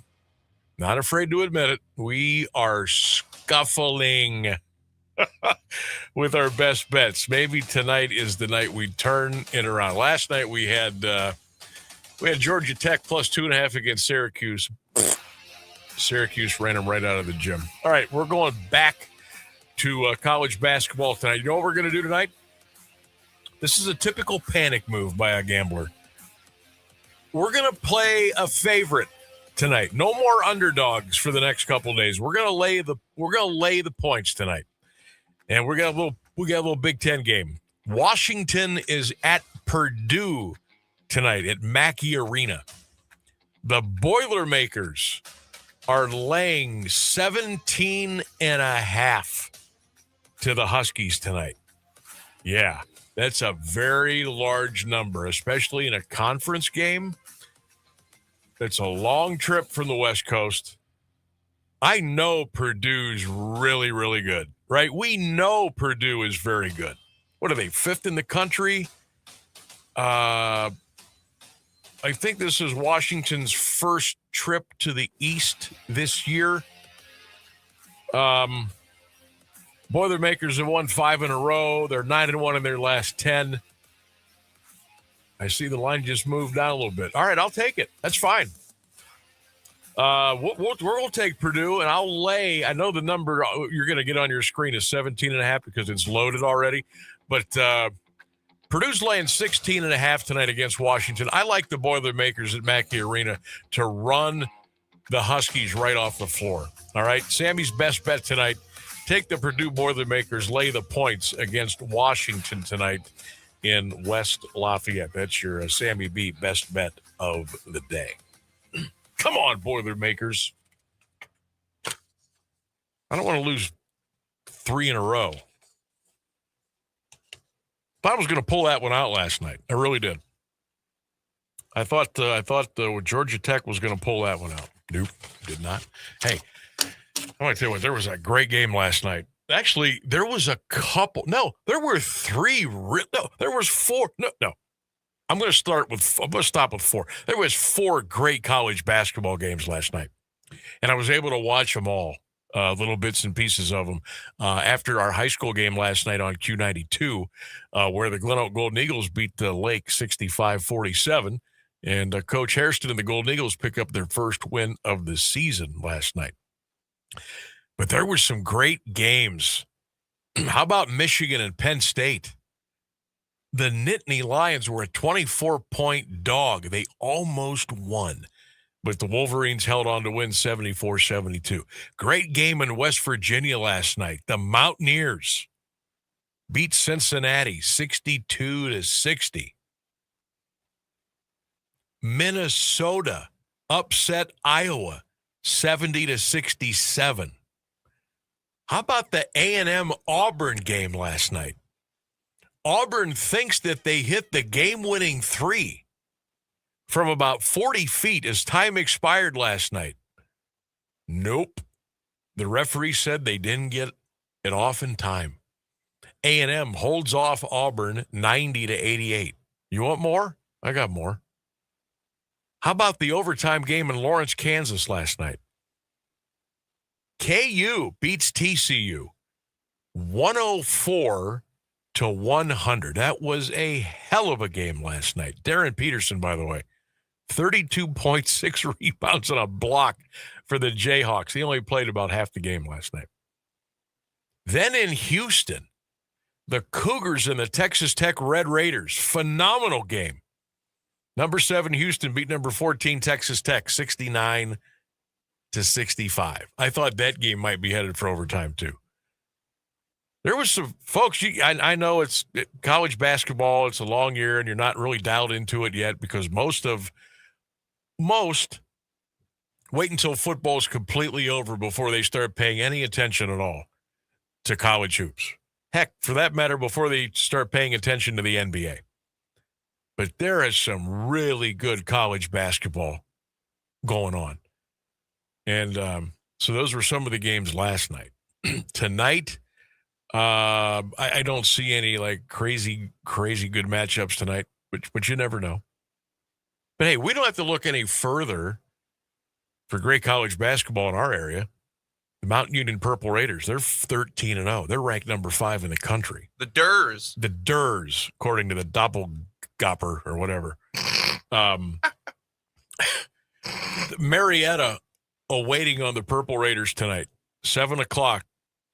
Out on the river. Purple Raiders looking to go 14-0. They're ranked number 5 in the country. Let's keep it going.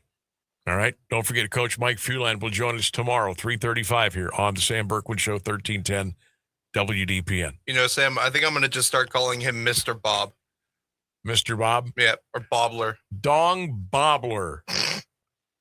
I don't even want to know. I don't even want to know. I can't. I just don't. I can think of a few things, but I mean, if you just yeah.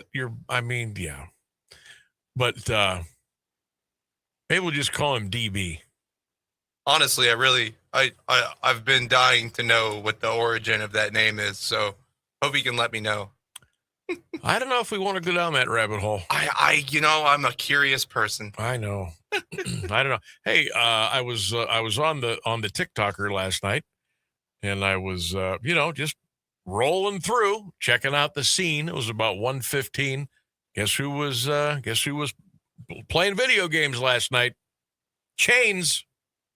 Chains. You were on there last night. Oh yeah, just firing away. My So what is he doing? My TikTok shorts have been picking up a little bit of steam, getting like a couple hundred views now. Yeah, that's good. Something you can start profiting off this pretty soon. I'm a little side hustle for Rainsburg. I'm getting there on Twitch and stuff. There's pretty rigorous things to getting that set up. So really, at least on certain YouTube's pretty strict with getting monetization. I have no idea what TikTok's is like because I just don't really care. And then Twitches, I only know because I see it every time I open my stream manager. So, like halfway there. Facebook's easy. Yeah, that's what I've heard. Facebook's easy to pick up a little. Yeah, to even get it set up. Hell, I figured it out. You know how incompetent I am with technology. But yeah, Facebook's you can do a little something I probably on the side there. I don't know. It's not about money for me. I just like doing it. It's fun. Well, it wasn't about money for me either until I got it in the real world. And I said, you know what? I need a side hustle. So that's what we're going to do. And so, yeah, I've been doing that for a couple of years anyhow. Nothing crazy, but, every little bit helps.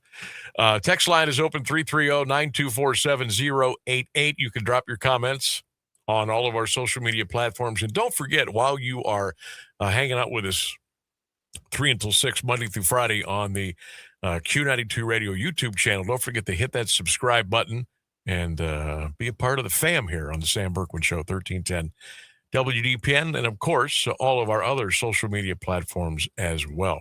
Our poll question today, revolving around the Cleveland Browns and their head coaching search. By the way, if you missed our interview with Chris Easterling for the Akron Beacon Journal, that will be posted in podcast form after the show on all of our social media platforms. So make sure you go and check that out. And our interview with Massillon Tiger basketball coach Josh Hose, that will be up there as well in podcast on our socials after today's show, in case you missed it earlier today. But our poll question, will the Browns hire a coordinator or a previous head coach, and what do you think they should do? A lot of folks want John Harbaugh, and yes, I do too, but I just don't think it's going to happen. Let's see here. Robin says, I think they will go with a head coach. Would like it to be Harbaugh, but wouldn't be surprised if they sign Gruden to some ridiculous money deal. Either way, Cleveland will have to break the bank to get someone who is a proven winner.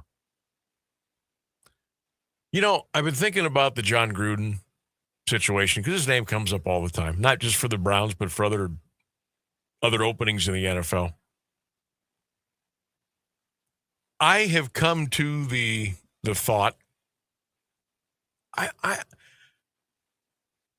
just think John Gruden likes having fun and being out in the media, doing his, he does stuff on TikTok all the time. He opens up boxes of swag from colleges and high schools, and he likes doing a little short videos and being around town and going to stadiums. I just think he wants to be a part of what's going on. I don't think he really wants to be a head coach again. I could be way off.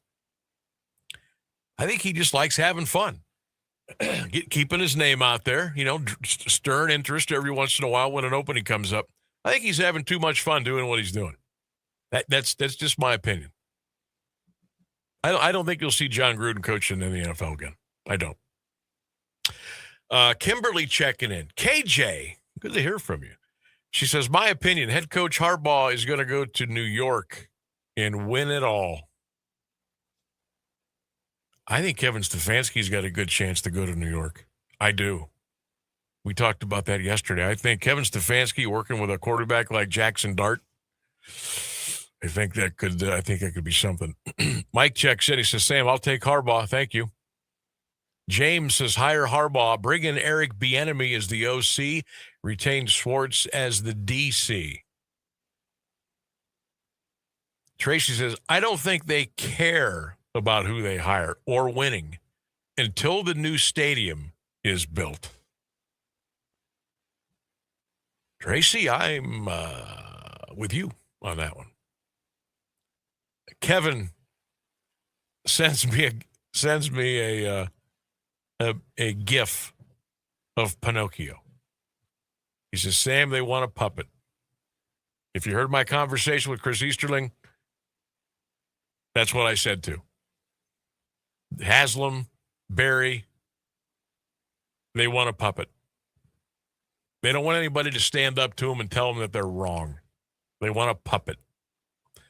Tony the Roofer says, previous offensive head coach would be nice. Please tell me Bubba Ventrone's days are numbered.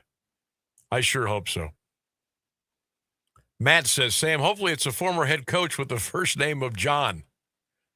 John Harbaugh? John Gruden? Yeah, I could do that.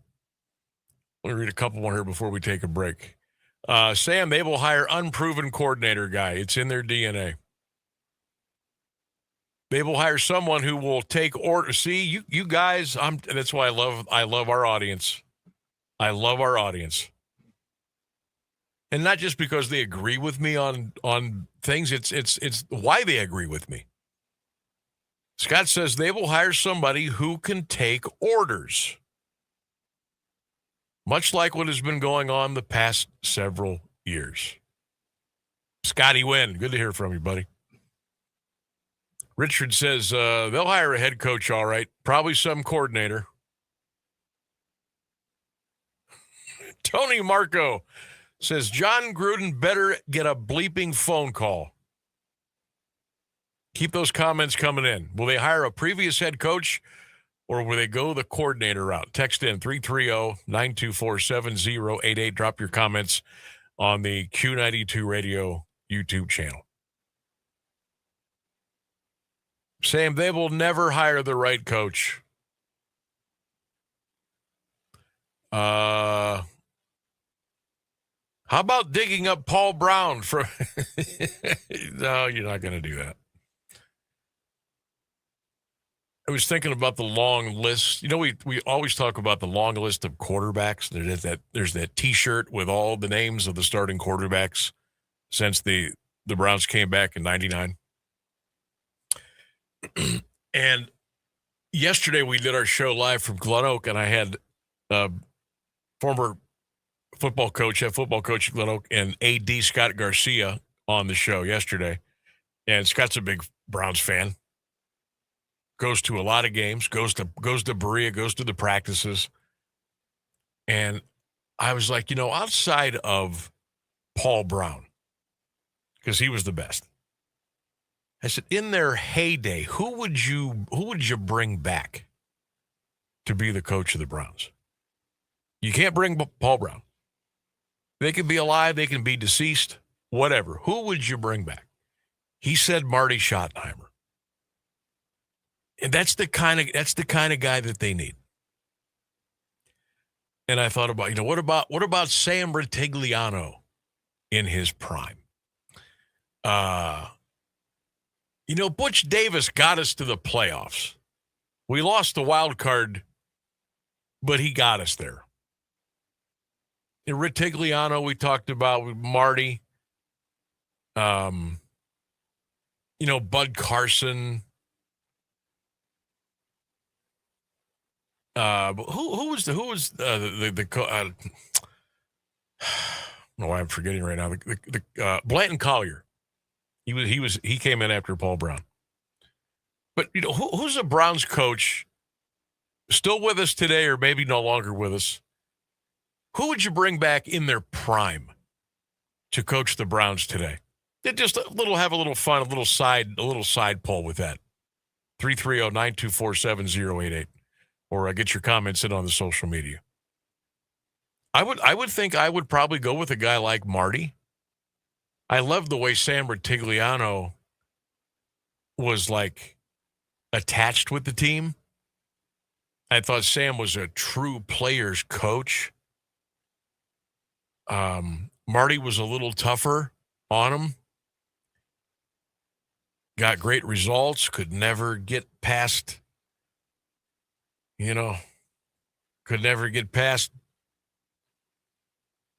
Denver. And, God bless Sam Rutigliano. We just couldn't get where we wanted to go. There was always some play or somebody in the way. That Bud Carson did a decent job.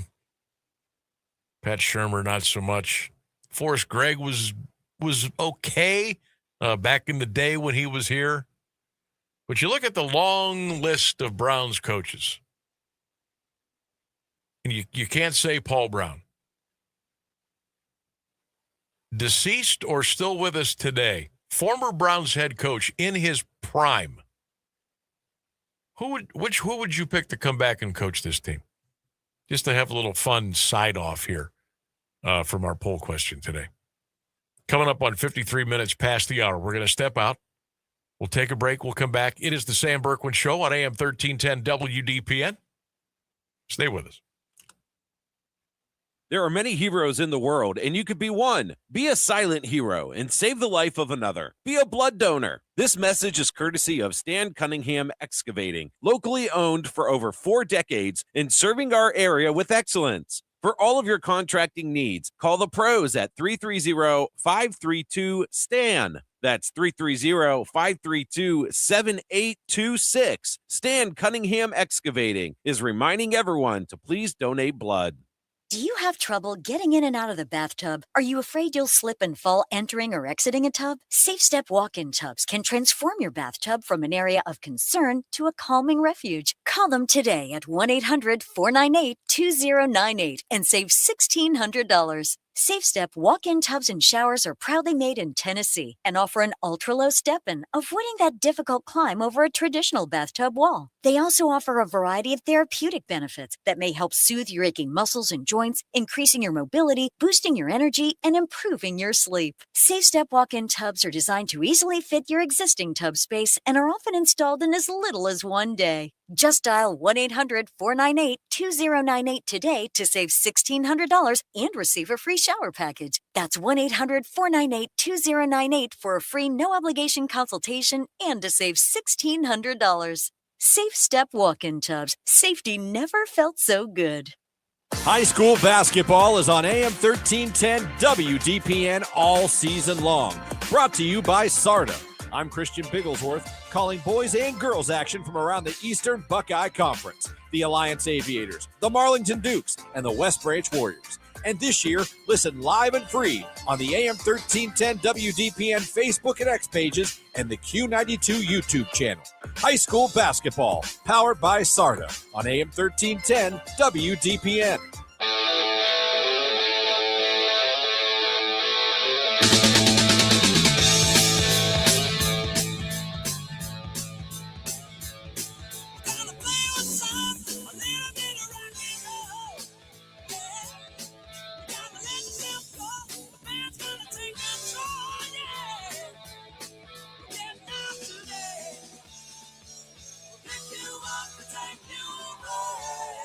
All right, Rainsburg coming back with a little juice. I need a little.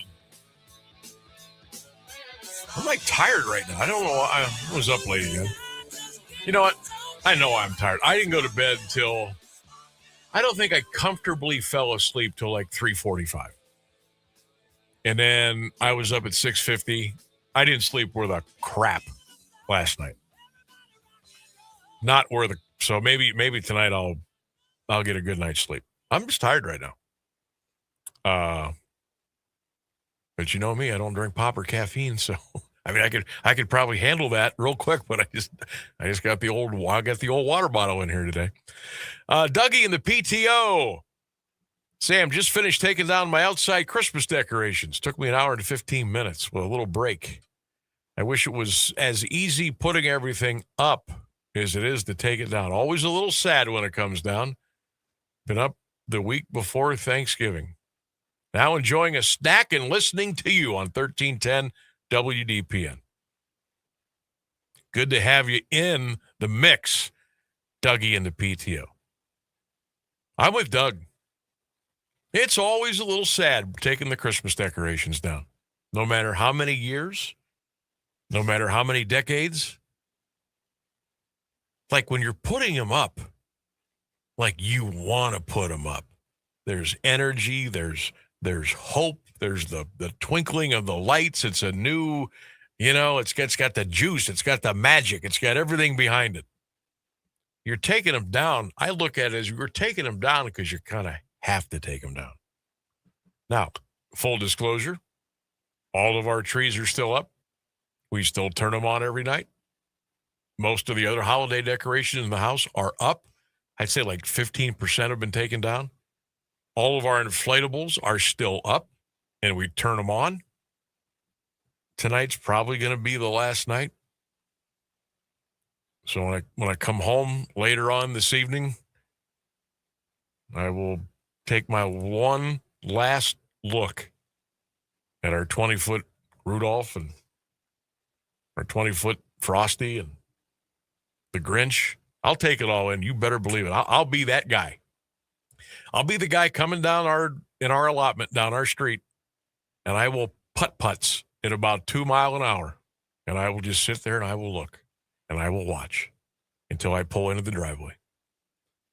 And I'll be like, oh, man, sad times. But they're probably going to come down this weekend. I mean, yeah, you probably should, because there's no way this weather's going to hold in January. Yeah, that's the. You know what I noticed was it Christmas? Okay, Christmas was on a Thursday. Yes. Was it sort of semi-warm that the following couple of days?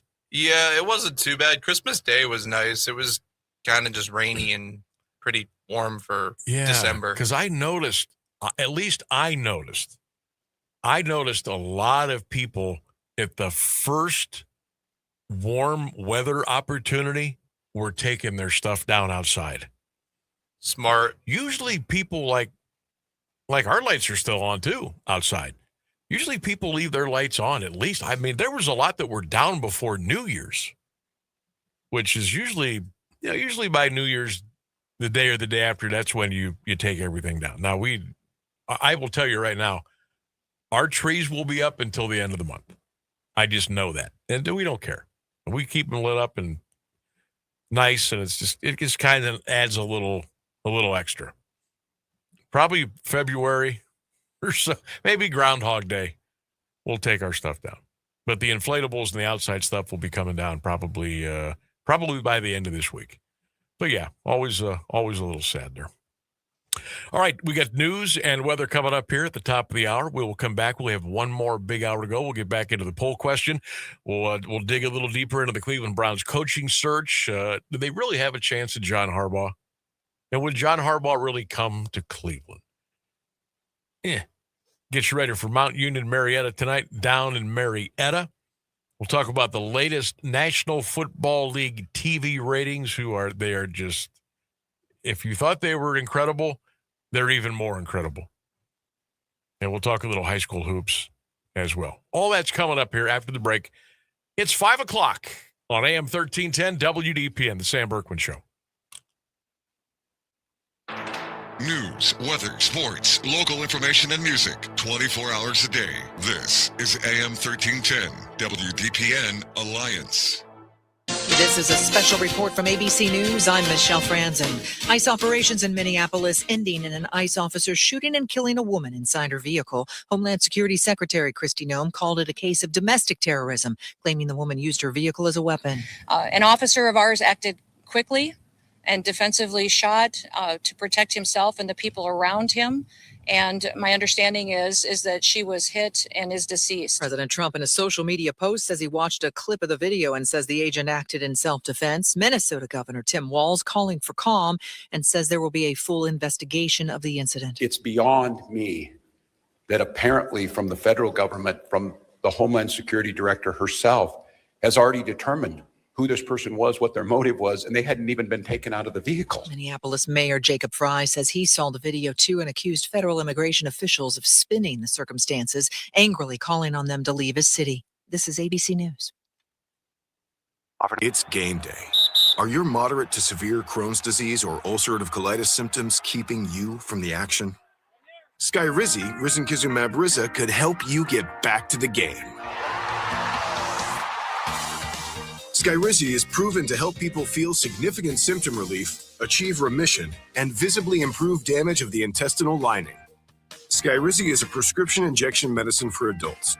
Don't use if allergic to Skyrizi. Serious allergic reactions, increased infections, or lower ability to fight them may occur. Before treatment, get checked for infections and tuberculosis. Tell your doctor about any flu-like symptoms or vaccines. Liver problems leading to hospitalization may occur when treated for Crohn's or ulcerative colitis. Control is everything to me. Ask your doctor about Skyrizi, the #1 prescribed biologic in Crohn's and ulcerative colitis combined. Learn more at skyrizi.com or 1-866-SKYRIZI. Now, the latest Alliance area news from Jeff Mears on AM 1310 WDPN. Good afternoon. It's 5:02. This news a service of Bonfort Glass. Canton Township fire officials say 4 people escaped safely from a blaze that destroyed their home this morning. Firefighters responded to the 4900 block of Fields Avenue Southwest just after 2 a.m. Flames started in an attached garage and spread into the house. The floor collapsed and the roof also gave way. No one was hurt. Several area departments assisted at the scene. The Red Cross is helping the family. The cause of the fire is under investigation. A man accused in a shooting at a North Canton apartment complex is ruled competent to stand trial. 38-year-old Brian Francisco faces 27 counts, including felonious assault, discharging a weapon into a home or school, and inducing panic. He was arrested after the October 9th incident at the Versailles Garden Apartments at Main and Apple Grove Streets. Francisco allegedly was shooting through the walls of an apartment when gunfire struck the victim. A female resident suffered multiple wounds. Francisco's defense says he will plead not guilty by reason of insanity. Attorneys for both sides accepted a report from an Akron clinic saying Francisco understands the proceedings and is able to assist in his defense. An Alliance property owner will serve jail time after failing to clean up a partially demolished site near Silver Park. 61-year-old James Marshall was sentenced Monday to 3 days in the Stark County Jail and fined $250 for missing a court-ordered cleanup deadline. He is set to report February 27th. Marshall owns the former McCaskey Register property on South Union Avenue, a site that has drawn months of complaints and enforcement action from the city. Alliance Law Director Andrew Selwa told City Council Monday the cleanup is now about 85% complete. The original sentence included 30 days in jail with 27 days suspended. Marshall was found guilty in December of failing to remove debris from a wrecking site. A man is scheduled for arraignment in Canton Municipal Court tomorrow following his arrest on multiple drug and gun charges. 24-year-old Corlin Armour Smith of Canton was taken into custody Tuesday on a warrant and is being held in the Stark County Jail. Canton police say the case dates back to a November 7th probation visit at a home on 17th Street Northwest. Investigators reported finding large amounts of cocaine, fentanyl, and marijuana and an AR-style pistol in plain view. Smith is charged with having weapons under disability and multiple felony drug trafficking and possession counts. He is prohibited from having a gun due to a previous drug conviction. The Timken Company is reorganizing leadership to strengthen regional growth and market focus. Sudesh Kumar has been named President of Americas, and Diego Macario is President of Europe, while Lance Yu and Sanjay Kool continue to lead China, India, Africa, and other regions. On the corporate side, John Zarka is appointed Chief Technology Officer to drive AI, automation, and innovation strategies, and Sean Hendricks is now Vice President of Marketing. Timken is also expanding its operations and supply chain functions enterprise-wide to improve global manufacturing, procurement, and performance, positioning the company for profitable long-term growth. Bill Coe has been elected president of the Alliance Board of Education. At Tuesday's organizational meeting, members Teresa Caserta, Tyler Kinzer, and Coe were sworn in, with Elaine Dunlap elected vice president. The board also approved 25 resolutions governing its operations. Regular meetings will continue to be held on the third Tuesday of each month at 6 p.m. A trial date is now set for a Sebring man accused of shooting a woman inside a bar last fall. 53-year-old Jose Cintron is scheduled to go to trial February 9th after a judge denied his request for a lower bond during a hearing today in Mahoning County Common Pleas Court. Cintron is charged with felonious assault and a firearm specification in connection with the October 12th shooting at the Oregon Pub on East Oregon Avenue. He was originally charged with attempted murder. Cintron is accused of leaving the bar during an argument, returning with a gun, and shooting at a man. A woman was struck in the shoulder. Cintron's bond remains set at $75,000. He turned himself in after the shooting and has been in jail since. Police and road department employees in Smith Township are getting a raise. During Tuesday's organizational meeting, trustees approved a 2% increase effective immediately and agreed to pay part-time officers time and a half for holiday work. That's an incentive full-time officers already receive. Scott Showalter was retained as trustee chair. Terry Chris will handle police and fire matters, and Larry Barnett will oversee the road department. Trustees are interviewing candidates to replace fiscal officer Audrey Fox. Regular meetings will continue the first Tuesday of each month at 7 p.m. Hancock County, West Virginia Sheriff's deputies arrested a former East Liverpool man in connection with a 2016 cold case murder. Lucas Sims was about to be released from prison Friday when he was served with 2 felony warrants related to the death of James Pearl. Sims had just completed a 7-year sentence for an assault case. He is now held at the Northern Jail in Moundsville, awaiting grand jury review later this month. Pearl died in August 2016 after suffering blunt force trauma during a fishing trip with Sims at the New Cumberland Locks and Dam. The case grew cold for years due to jurisdictional issues and Sims' incarceration. U.S. Marshals have arrested a camelman in connection with a federal drug trafficking and money laundering case. 25-year-old Sincere Bishop was picked up Tuesday. He was indicted in December on more than a dozen charges, including conspiracy to distribute fentanyl, cocaine, and marijuana, money laundering, and structuring financial transactions. Bishop allegedly worked with 4 others between April 2022 and August 2024, distributing more than 400 grams of fentanyl and 5 kilograms of cocaine. The indictment alleges Bishop exchanged small bills for larger ones and made multiple cash withdrawals just below the federal reporting threshold to hide the source of the money. He's being held without bond at the Mahoning County Jail. A decades-old hit-skip cold case in Mahoning County has finally been solved through DNA. A man killed along Western Reserve Road in Boardman in August 1982 has been identified as 41-year-old Charles Nunnenman III. He was struck while walking near State Route 7. The driver left the scene but later turned herself in. No identification was found, and the case went cold for more than 40 years. The DNA Doe Project says genetic genealogy and database matches, eventually confirming the identification through a DNA sample from Nunnenman's niece. Investigators say he was originally from the Boston area and last known to be living in Los Angeles. His link to Ohio is still unknown. Farong Lee, owner of the 3C Foot Spa in Hubbard, pleaded guilty Tuesday to a human trafficking charge. The 56-year-old entered her plea by video from Mahoning County Jail. She admitted to soliciting another to engage in sexual activity for hire. Lee is facing up to 60 days in jail and a $500 fine when sentenced March 3rd in Trumbull County Common Pleas Court. She will forfeit cash and property seized during the investigation. The case follows police raids at the spa in August 2024 and February 2025. Investigators with the Mahoning Valley Human Trafficking Task Force found evidence of people being forced into sex work. A woman remains hospitalized after being hit while crossing Churchill Hubbard Road in Liberty Township on Christmas Eve. Ruth Raver was expected to undergo surgery on her leg today. Police are asking the public for help identifying the driver. Surveillance video shows a small, dark vehicle, but investigators say there is not enough detail to identify the make or model. Anyone who was in the area at 5:20 p.m. on December 24th is asked to call Liberty Township Police at 330-759-1315. It's 42 degrees in Alliance at 5:09. This is the local edition of WDPN News, brought to you by Bonfort Glass. I'm Jeff Mears. Bonfort Glass reminds you that winter is here. And now's the time to think about those commercial doors and windows that need a little work. When the mercury in the old thermometer starts to plummet and the cold wind starts to blow, you'll want to be warm and cozy inside. And you can be with the help of the experts at Bonfort Glass. They can replace broken or cracked windows and doors quite economically with unsurpassed service. Bonforts can even handle those odd and different sized windows, as well as replacing the old hardware and providing weather stripping for commercial doors of all types. No matter what kind of door or window treatment you need, the crew at Bonfort Glass can handle it. Imagine the comfort of a pleasantly warm home, and your fuel bill savings will add up too.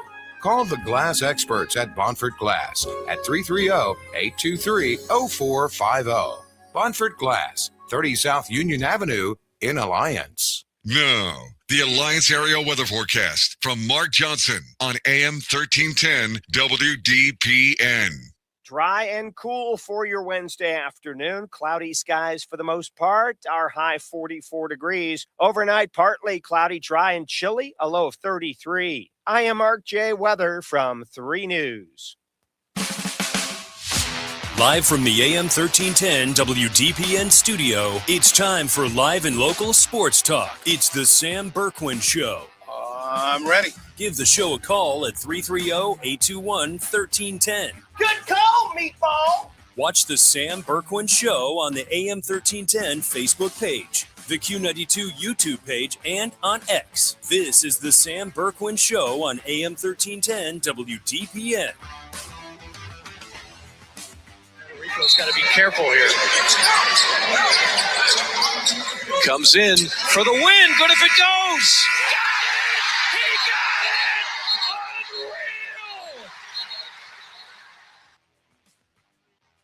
Changed directions a couple times. For the tie.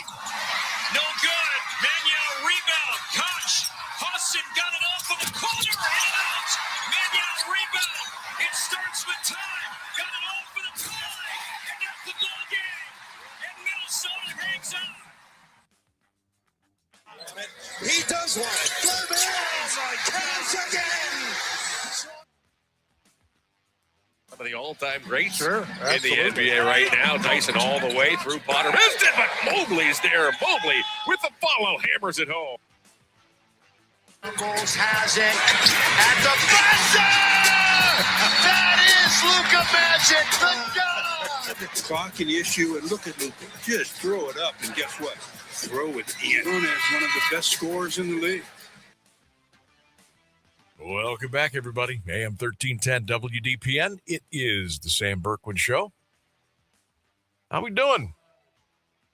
A-Town, Stark County, Northeast Ohio. Buckeye State. Home of the Mount Union Purple Raiders. World. How we doing? The Durs. The Durs. That's my new favorite thing. I'm going to use that way too much. Go Durs. Go Durs. I don't know if I like Go Durs. Raiders. Purple. I don't know. That was the name of a character on the show Workaholics, which I have fond memories of. So Durs works for me. Durs. Durs. Was short for Onders. Did this Durs thing? Did this just start this year? Was that like a hashtag thing? Like, did the school? Did Mount come up with that, or is that? I think it's a Dong Bobble. Doppels. Is that one of his ideas, or? I don't know if I'm down with Go Durs. I don't know. To me, I gotta have purple in there somewhere. I gotta call them the Purple Raiders. I mean, they go by Raiders. They go by Purple Raiders. Go Durs. Maybe it'll grow on me. I don't know. We'll see. Mount Union at Marietta tonight, 7:00. Go Durs. Come on, Coach Mike. Let's go. Get another one. What is Marietta? Are they like the Wildcats or something? They're the Pine. So it's the Durs and the Nears. What are we doing? That's what I was doing. That's what I was trying to get to. Yeah. Go right. The Nears and the Durs tonight. They're the Pioneers. Yeah. Mm-hmm. I don't know. We'll go the Durs and the Pines. Just everything's got to be 3 letters, 4 letters. They describe themselves down there as Pio Nation. That's what they go by down there. Pio Nation. That's kind of cool. But we're gonna come down there and kick your rear end. Come on, no. Go Durs. 7:00 tonight. Mount Union looking for a 14-0 start. The Raiders, by the way, are number 5 in the country. Again, that's the 7:00 tip-off. I'll have to figure out a way to watch it on Flow Sports tonight. I think I'll find a way. I think I'm good. I'm in good shape there. I mean, you're already going to be in Alliance pretty close to 7:00. Why don't you just, drive over there? What's stopping you? No, it's Marietta. Oh, it's at Marietta. You're right. Hell, if it was at home, we'd be there right now. That's a good point. Yep. I don't always think before I speak. Yeah. See, my tiredness is wearing off on my producer right now. We switched. Taking a little nappy. This is the pre-nap that my brain takes before basketball starts at 7. Oh, that's right. We got hoops on the AM tonight. Christian. Yeah, you get to leave. I don't. On the call. Yeah. I'll be here until about 8 tonight. Let me see if I can remember. Salem, West Branch. Tonight. That sounds right. Girls Hoops right here on 1310 WDPN and all of our social media platforms. So you got that tonight. Friday night, 1310 WDPN. Christian will have the call. I have no idea what game is on AM Friday. I'm guessing Minerva Alliance, but I'm not 100% sure. I know who's on Q92. Massillon, Canton Central Catholic. That'll be our game. That'll be my game Friday night with my partner Lee Foster on Q92, the Tigers and the Crusaders. But we got hoops on the AM Friday night too. So we got you covered. We got you covered every Tuesday, every Friday, all the way through. All the way through the playoffs. We'll be bringing you hoops until the last local team is standing. Friday night is Carrollton and West Branch. Whoa, I was way off. I was looking for it the whole time. Okay. I had my sent open instead of my inbox. Carrollton and West Branch. The G-Wagon. Yeah. And Jeremiah. Go get them. So what would we call them? The Oars? The West Branch? Yeah. We got the Deers. No, you have to call them the Wars. That's just cool. Okay. Yeah, the Wars. I thought we were just going by the last couple of names. Nah, I think we're just cutting it down to like 3 letters. Because tonight it's the Neers and the Durs. So I thought it would be the Warriors, the Urs. The Urs and the who they playing? They are playing Carrollton. Oh my God, they're both the Urs. West Branch Warriors. Yeah. Oh my God. Be the Wars versus the Urs. Yeah, can't do that one. You absolutely do that. That won't confuse anybody. Holy cow. Christian will have that one for you on Friday night. Some more sad news. I always hate to see when newspapers go under. The Pittsburgh Post-Gazette has announced it is going to shut down on May the 3rd. The Pittsburgh Post-Gazette. Do you know how long they have been around? What a great paper that has been over the years and decades. But they just can't, the losses are unsustainable. So the owners of the Post-Gazette announced that the newspaper will cease publication on Sunday, May the 3rd. I hate to see that.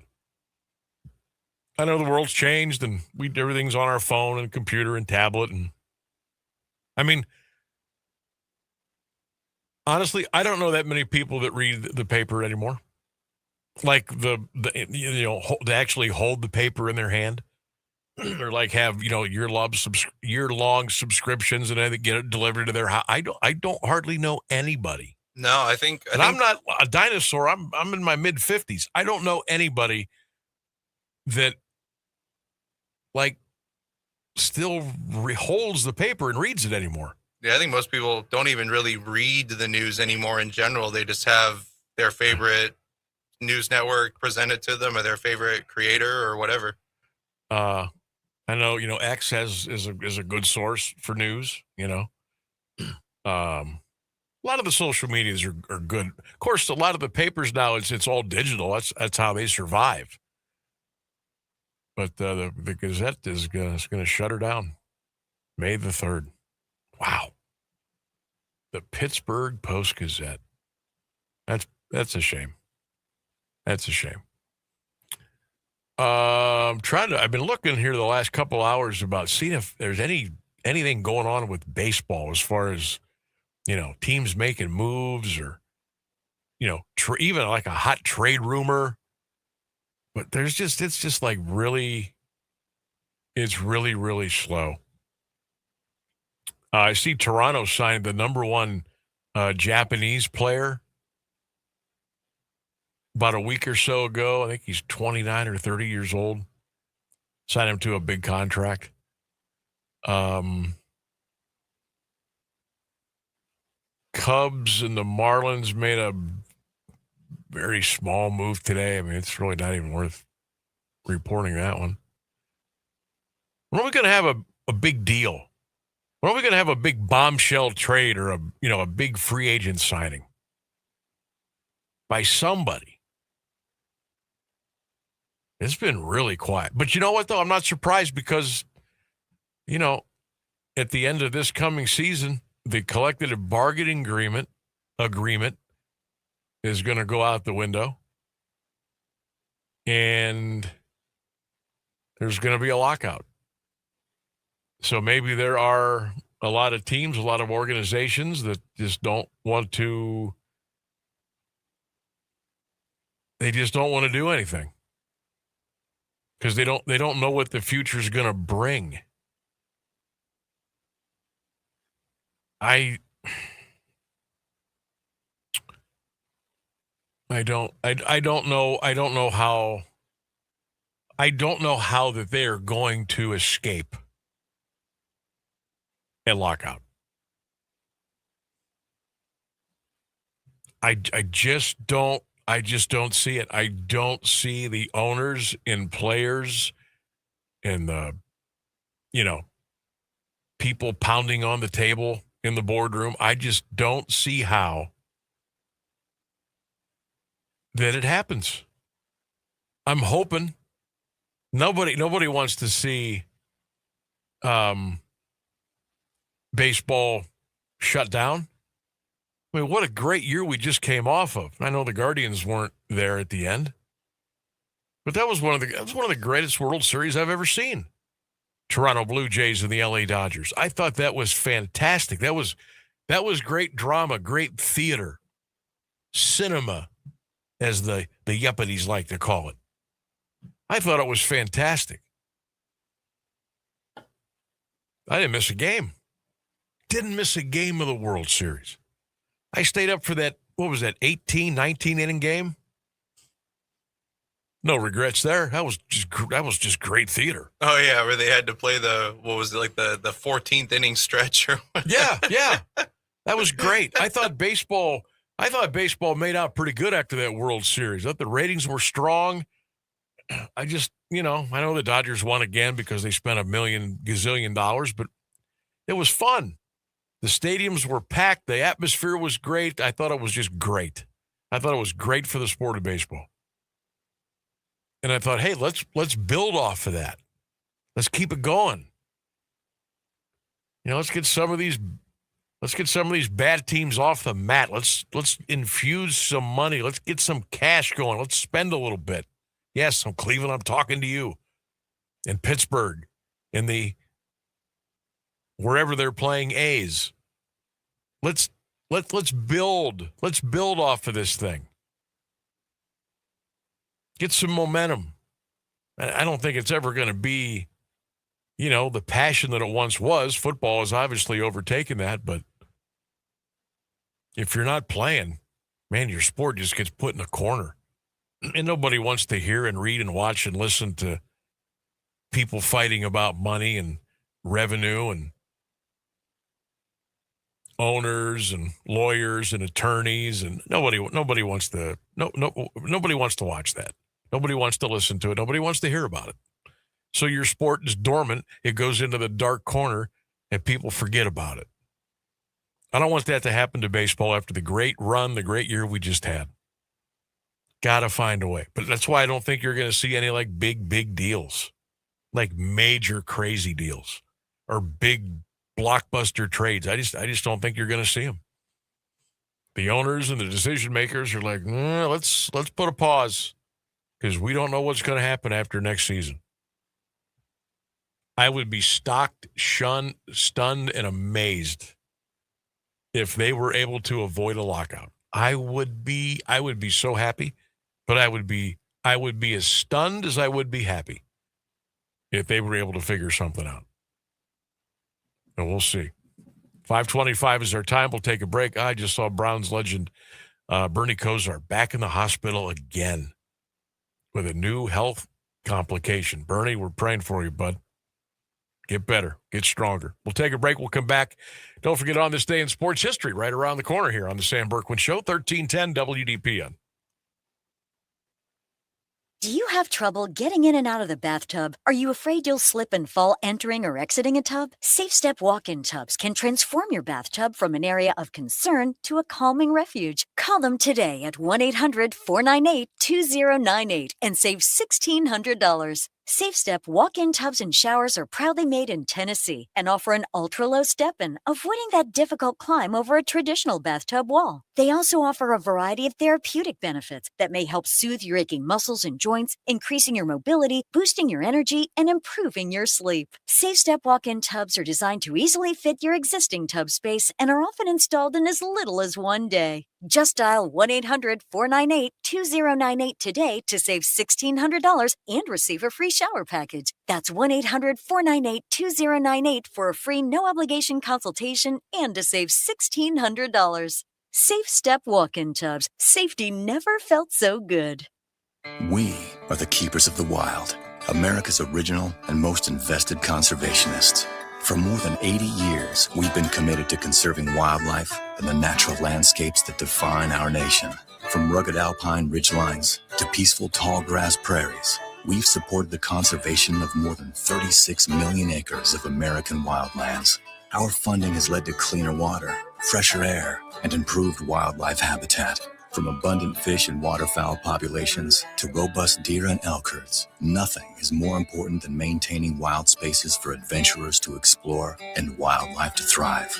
We are America's hunters and target shooters, stewards of the American outdoors. America's hunters and target shooters, along with firearm, ammunition, and archery manufacturers, have invested more than $46 billion to help state fish and wildlife agencies manage and protect wildlife and wildlands across America. For more information, visit OutdoorStewards.org. And we're live here outside the Perez family home, just waiting for and there they go. Almost on time this morning. Mom is coming out the front door strong with a double-arm kid carry. Looks like Dad has the bags. Daughter is bringing up the rear. Oh, but the diaper bag wasn't closed. Diapers and toys are everywhere.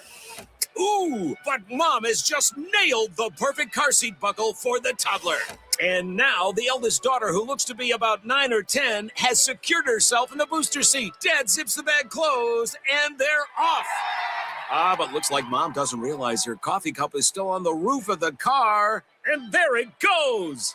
Oh, that's a shame. That mug was a fam favorite. Don't sweat the small stuff. Just nail the big stuff. Like making sure your kids are buckled correctly in the right seat for their age and size. Learn more at nhtsa.gov/the right seat. Visit nhtsa.gov/the right seat. Brought to you by NHTSA and the Ad Council.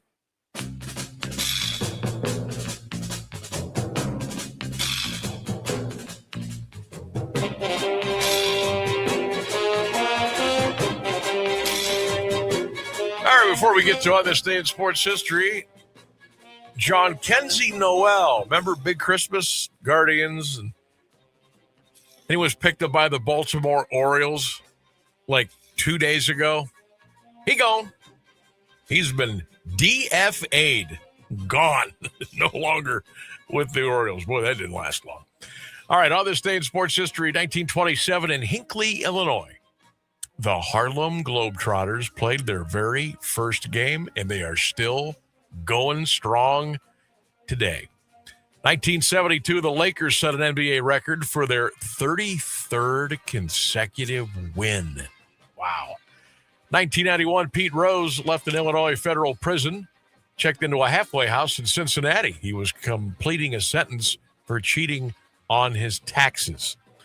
1994, Tanya Harding won the U.S. figure skating championship. Now we know the story there. 1997, Grambling State University was charged with 8 rules violations by the NCAA. 2002, George Seifert was fired as head coach of the Carolina Panthers after they went 1-15. We know about 1-15, don't we, Hugh Jackson? On this day in history, you're going to love this. Cavs fans, Joe Tate fans, settle back and enjoy. On this day in history, Larry Nance had 11 block shots against the New York Knicks in a Cavalier win. Let's go. Oakley off left of the lane to Ewing, turns inside. Nance blocked his shot. Basketball, Jackson left side. Newman drives inside, goes over Doherty, and Nance blocks his shot out of bounds. Second block, Strickland back to Walker, drives and missed. Tip up and in the right hand. Wilkins turns to his right, skids to the stop, and Nance blocked his shot. Cavs this time let the Knicks get it in, and Jackson forces a shot up, and it was knocked out of bounds. Stops, top side to Tucker. Tucker in the lane to Newman. Newman goes to the basket, missed. Blocked by Nance. Grabbed by Oakley, blocked by Nance. The ball to Tucker. Tucker lob on the right side. Gerald Wilkins puts a 3 in the air. Circle. Green fights his way down the lane. Put up a shot. Blocked by Nance. Wilkins left side comes into the lane. Up on the right hand. Blocked by Nance. Jackson drives into the middle. Puts up a shot. Blocked by Nance. Oakley. Woo-hoo! How about that? 11 blocks in one game as the Cavaliers beat the Knicks. How good is it to hear the tones of the late, great Joe Tate? We'll take a break. News is next. 1310 WDPN.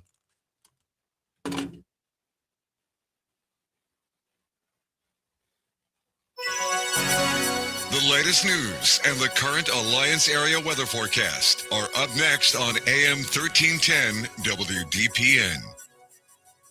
Good afternoon. It's 5:30. The United States says it has seized 2 sanctioned oil tankers linked to Venezuela in back-to-back actions in the North Atlantic and the Caribbean. U.S. forces boarded a Venezuelan-linked sanctioned oil tanker in the North Atlantic today after pursuing it for weeks. U.S. European Command announced the seizure of the merchant vessel Bella 1 for violations of U.S. sanctions in a social media post. Then Secretary of Homeland Security Kristi Noem revealed that U.S. forces also took control of the tanker Sofia in the Caribbean in a social media post. She says both ships were either last docked in Venezuela or en route to it. Even though Nicolas Maduro has been removed from Venezuela by the U.S. and ousted from power as president, his regime is still in place there. Maduro's vice president, Delcy Rodriguez, was sworn in as interim president, and members of his inner circle are cracking down on any opposition. More from ABC's James Longman in Colombia. Multiple reports of armed militia in the streets, stifling dissent, intimidating the public. These are the colectivos, the unofficial secret police, and they are everywhere in Caracas. They've set up checkpoints, stopping people, stopping cars, searching them for anything that might be incriminating. They're taking people's phones and checking to see if they've got messages celebrating the downfall of Maduro. China has escalated its trade tensions with Japan by launching an investigation into imported chemical gas used in making semiconductors. This came a day after it imposed curbs on the export of dual-use goods that could be used by Japan's military. The Chinese Commerce Ministry says it launched the investigation after learning from the domestic industry had fallen 31% between 2022 and 2024. Beijing has been showing displeasure with Tokyo after Japan's prime minister late last year suggested its military could intervene if China were to take action against Taiwan, an island democracy Beijing considers its own territory. Finding a job last month was easier than in November, according to the ADP National Employment Report, but ABC's Jim Ryan says it also depends upon the industry where you are looking for that job. Payroll processor ADP says 41,000 private sector jobs were created in December, with gains in construction, trade and transportation, leisure, and hospitality. Education and health services got a major boost with 39,000 new positions added. The professional and business services sector, though, took a big hit, losing 29,000 jobs. It's 42 degrees in Alliance at 5:32. This is WDPN News. I'm Jeff Mears. Here's Mark Johnson's forecast on AM 1310 WDPN. Highs today near 44 degrees. We'll see a little sunshine mixing with clouds by late afternoon. Overnight, partly cloudy skies on the way with a low near 33 degrees. From the 3 News Weather Center, I am Mark J. Weather.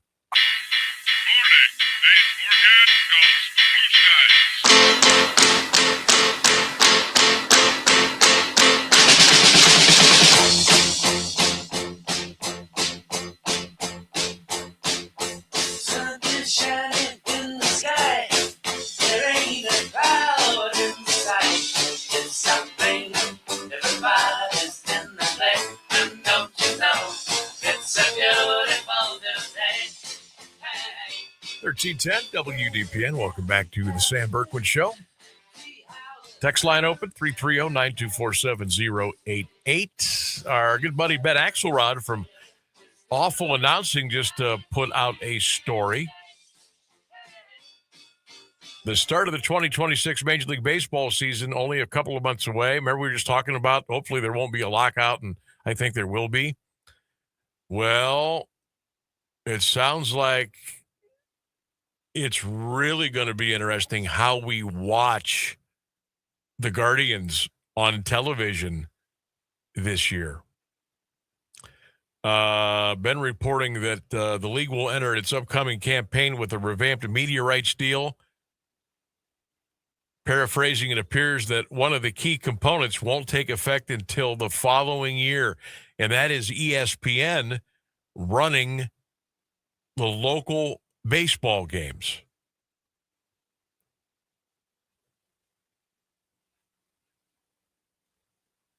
ESPN likely won't actually carry local MLB telecast on its services until 2027, a key detail that has been previously unreported. The story goes on to say, currently MLB controls the local rights for the Padres, Guardians, Diamondbacks, Rockies, Twins, and Mariners. And soon it'll be the Washington Nationals. MLB finds itself stands as the most likely home for any teams that leave Main Street in the near future, including the Cardinals, The Athletic reports. Man. Now, see, you just never know. I thought we were going to have this all worked out and we'd be able to find the games, but now looks like it's going to be another long process, and it's probably going to go down to maybe opening day again this year. Another quick note, billionaire and Indiana alum Mark Cuban, Mark Cuban, said to be donating a huge check to the Indiana football transfer portal class for 2026. Cuban says, quote, let's just say they are happier this year than last year, end quote. Great. So now Indiana's got even more money to work with after they most likely will go on to win the national championship. We'll see. I forgot Mark Cuban was an Indiana grad. He just wrote him a big, fat check. He said, go get some more players. Okay. Kurt Signetti said, okay, Mark, we'll do. You just keep signing those checks, and I'll keep winning. It is going to be a pretty cool Final Four, though. Indiana, Oregon, and Ole Miss, Miami. And the two winners there will battle for the NCAA National Championship in college football. Oh, but that game won't be until January the 19th. So you'll have to wait because, we have to stretch the season out as long as we possibly can. I like Indiana, and I think it's going to be Indiana and Miami. I think it's going to be Indiana and Miami. The Ole Miss Miami game, I am stuck. And Ole Miss could score like crazy. But you know what? Defense wins championships, and I think Miami might have enough to beat them. I think the Oregon-Indiana game will be good, but I think Indiana will win. So I got the Hoosiers and the Canes for the national championship. And I think I'm going to take Indiana to win it. But, again, as long as the U is playing lights-out defense, they certainly give themselves a chance to win a title. I know one thing. If the Hurricanes win this game coming up against Ole Miss and they go to the national championship game against either Oregon or Indiana, and if I have to sit there and watch Ray Lewis and Michael Irvin making complete fools of themselves on the sidelines, I'm going to throw a dumbbell at the TV. Fellas, move on. We know you went to Miami. We know you're part of the program. You were part of the swag back in the day when Jimmy Johnson was there. I get it. But this is not about you anymore. Get out of the... And you know what, ESPN? Quit putting the camera on him. Better yet, go drug test Michael Irvin. That guy's... He's on something, man. I don't want to see Michael Irvin and Ray Lewis. You want to put the camera on him once or twice? I don't need it shoved down my throat for 3.5 hours. Let the moment be on them. It's not about you anymore. Okay? And quit putting the camera on them. It got ridiculous. It's about the 2025-26 Hurricanes, not Ray Lewis and not Michael Irvin. Just please stop with that. Ugh. But blame it on the TV, though. It's like, hey, don't get mad at Taylor Swift because she's on TV all the time. Get mad at the director of the television broadcast. He's telling the camera people, put the camera on Tay-Tay. That's why. It's not her fault. Not those guys, man. Look at us. The U. 30 years ago. Last time we were relevant. It's about us. It's not about these guys. It's about us. Get out of here. Alabama quarterback Ty Simpson is going to enter the NFL draft. 23-year-old just completed his 4th year with the Tide and his first full. Remember, this was his first full season as a starter. Bama went 11-4 and got smoked in the Rose Bowl by Indiana. But Ty Simpson is going to go to the draft and give it a shot in the NFL. I kind of been teasing this story a little bit today, talking about the NFL, talking about the TV ratings and the ungodly amount of people that watch the National Football League week in and week out. Well, here you go. You want some numbers? I got some numbers for you. This season, the NFL posted its best regular season average viewership since 1989. This is according to the Sports Business Journal. An average of 18.7 million viewers watched NFL games in 2025. That's the second best figure on record since the metric started being tracked in 1988. That year, there was an average of 19 million viewers. The jump from 24 to 25 was huge.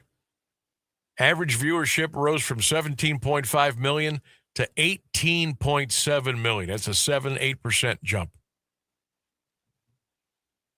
NFL coverage was up across the board on every network, CBS, NBC, Prime, even the streaming services.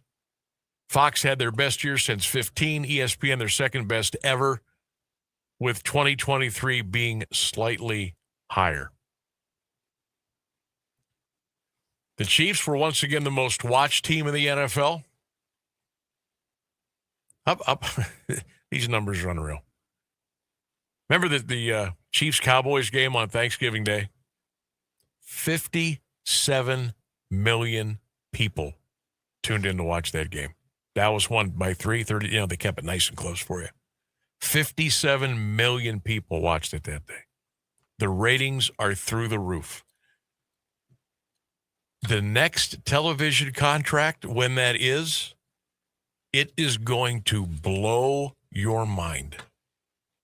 And don't worry, the pigs will still keep streaming, and they're going to make even more money hand over fist. And it's going to cost you more to watch it.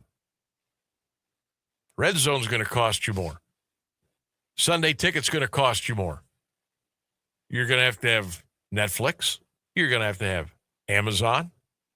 You're going to have access to ESPN, of course, and Fox and CBS. And wherever else they find to put NFL games on. This is going to get worse. It is a printing press for money. It is an absolute machine, the National Football League. Especially integrating gambling into it. That just raises the viewership even more. Yes. And I've said it for such a long time that sports, the ratings would not be what they are without gambling and without fantasy sports.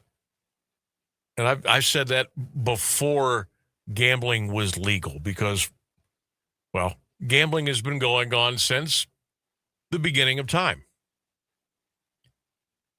And now it's just, quote unquote, regulated. It's, quote unquote, legalized.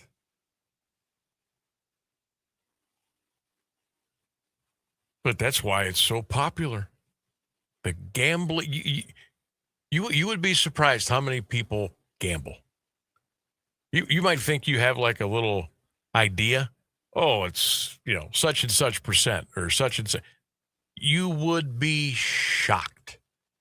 Yeah, I have to look it up now, but I think for males in my age group, 30 to 40, it's like 75, 80%. It's crazy. It's ridiculous. I mean, the 21 to 35 crowd, the people drinking the beer and going to the sports bars and having parties and playing fantasy sports and live betting, game betting, prop betting. It is a gazillion-dollar business.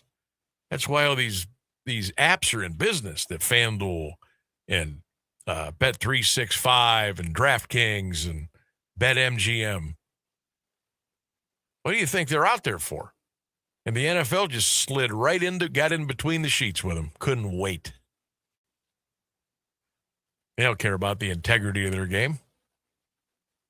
That's obvious, isn't it? How many? Yeah, I'm not going to go down that road today. I don't want to stand at the pulpit today and tell you about manipulation. But just put 2 and 2 together. But the ratings are unbelievable, and that is going to drive this new contract. Uncle Roger's is going to go to the businesses. He's going to go to the networks and say, hey, we got what you want. We got what you need. This is what we bring to you. How much are you going to pay? How much money can we get out of you? And we're going to do this we're going to make it a 7-year contract. Are you in?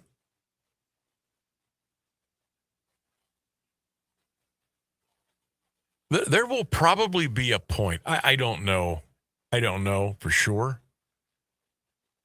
But we used to talk about, millions with an M and now billions with a B. When do we start talking about trillions with a T?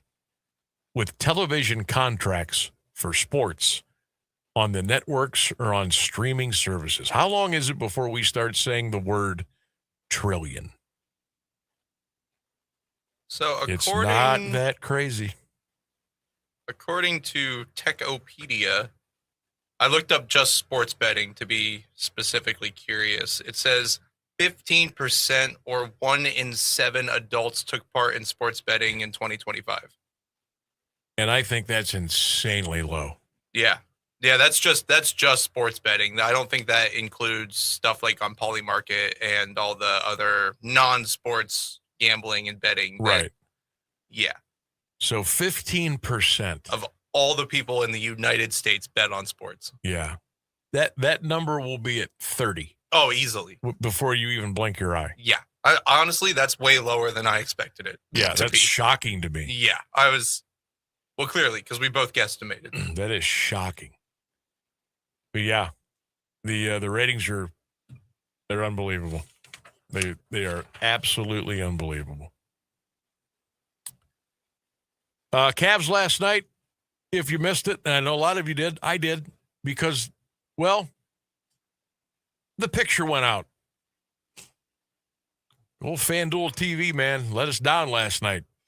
Let everybody down. Last 6 or 7 minutes of that game. Stand by. We are experiencing technical difficulties. FanDuel was broadcasting the game. What? Oh yeah, it's the FanDuel. They're a betting market. That's what the Cavs are on. That's their thing. Oh. So the last several minutes of the game, we couldn't watch it. But I'm here to tell you the Cavs won last night, and they're now 21-17 on the year. I mean, who said so? FanDuel? I don't believe FanDuel. But the good news is they won, and now they're 4 games over 500, and they are now 7-3 in their last 10. The bad news of last night's game, of what I saw, they struggled mightily with a 6-win team last night. Now, okay, it was on the road. All right, Indiana's not that far from Cleveland. Okay, not a long trip. It's a 6-win team, and they struggled. The Cavs struggled last night. Struggled to beat a 6-win team. Cavs are 7 behind the Pistons. Detroit is now 27-9 on the year. Orlando leads the South Division at 20-17. They're actually tied with Miami. Everybody else is under 500. Knicks are playing really well in the East. Toronto playing pretty well. Boston's playing pretty well. I see LeBron had 30 last night. Luka had 30. You know, they're starting, the whispers are getting a little bit louder about LeBron James. What is he, 42? How old is LeBron? 40? I know because we looked this up a couple months ago. I think he turns 42 this year. So he's either 41 or 42. Because his birthday is, I think, Christmas Day. Okay, so then or the day after. He probably just turned 42 then. So, okay, we're going to go with 42. Look at him. Look at his physique. Look how high he still jumps. Look at how cut he is. The whispers are getting loud about, hey, this seems a little weird. You shouldn't be able to do, at the age of 42, what LeBron James is doing. Okay, he is 41. 41, okay. I knew I was almost right. But still, 41, and he still looks like that and still jumps like that. He looked like he was 22 last night in the Mavericks game. The way he was throwing down alley-oops and running down the floor. I don't know, man. You think he's juicing? I mean, it's all over the place. People are, hey, this guy.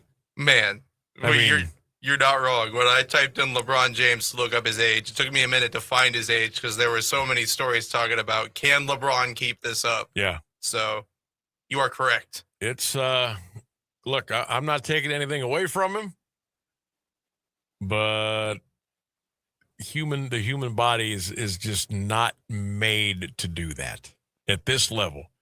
I mean, folks, I saw highlights last night. Honest to God, he looked like he was fresh out of St. Vincent St. Mary. Like, he looked like he was 20 years old again. Just everything. Assist, rebounds, passing, running the floor. You're not supposed to be able to do that at 41. Not like that. Not like that. But we'll see. We'll see how all that turns out. All right, we'll take a break. Coming up on 5:54 here on the Sam Bourquin Show, 1310 WDPN. Keep the comments coming in on all of our social media platforms. If you're checking us out on the Q92 Radio YouTube channel, leave your comments in the comments section. And don't forget to hit that subscribe button. We always appreciate that. We'll take a break and come back to wrap things up. Stay with us. We asked parents who adopted teens to share their journey. Nathan has taught me to embrace the moment. Age-wise, I mean, I'm in my late 60s. I'm old enough to be his grandfather. Will he be embarrassed to acknowledge me as his dad? I think the most important thing we can do is let them know that they're safe, that they're valued and cared for and loved, and that they're important. I knew I wanted to be adopted by him because of how he taught me to be the person who I am today. And it's coming from a dad that didn't expect to become a dad. And I feel very proud to be his son. That was what he needed, and he was what I needed. Every day is full of new opportunities. That's what it's been about, realizing the simple things that it takes to make such a huge difference in these kids' lives. Learn about adopting a teen from foster care at adoptuskids.org. Brought to you by Adopt US Kids, the U.S. Department of Health and Human Services, and the Ad Council. High school basketball is on AM 1310 WDPN all season long. Brought to you by SARTA. I'm Christian Bigglesworth, calling boys and girls action from around the Eastern Buckeye Conference, the Alliance Aviators, the Marlington Dukes, and the West Branch Warriors. And this year, listen live and free on the AM 1310 WDPN Facebook and X pages and the Q92 YouTube channel. High school basketball, powered by SARTA on AM 1310 WDPN. Teachers are dynamic leaders, shaping a new generation. They bring a variety of perspectives from diverse backgrounds, innovating how they teach to prepare students for our fast-changing world. Achieving this takes skill and expertise.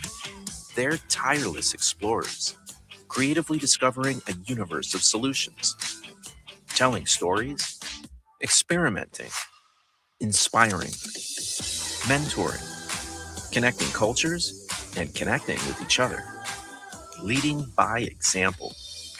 Experience the unique joy of helping students thrive. Teaching is a journey that shapes lives. Are you ready to begin? Explore teaching at teach.org, a campaign supported by the U.S. Department of Education, teach.org, and 1 million teachers of color.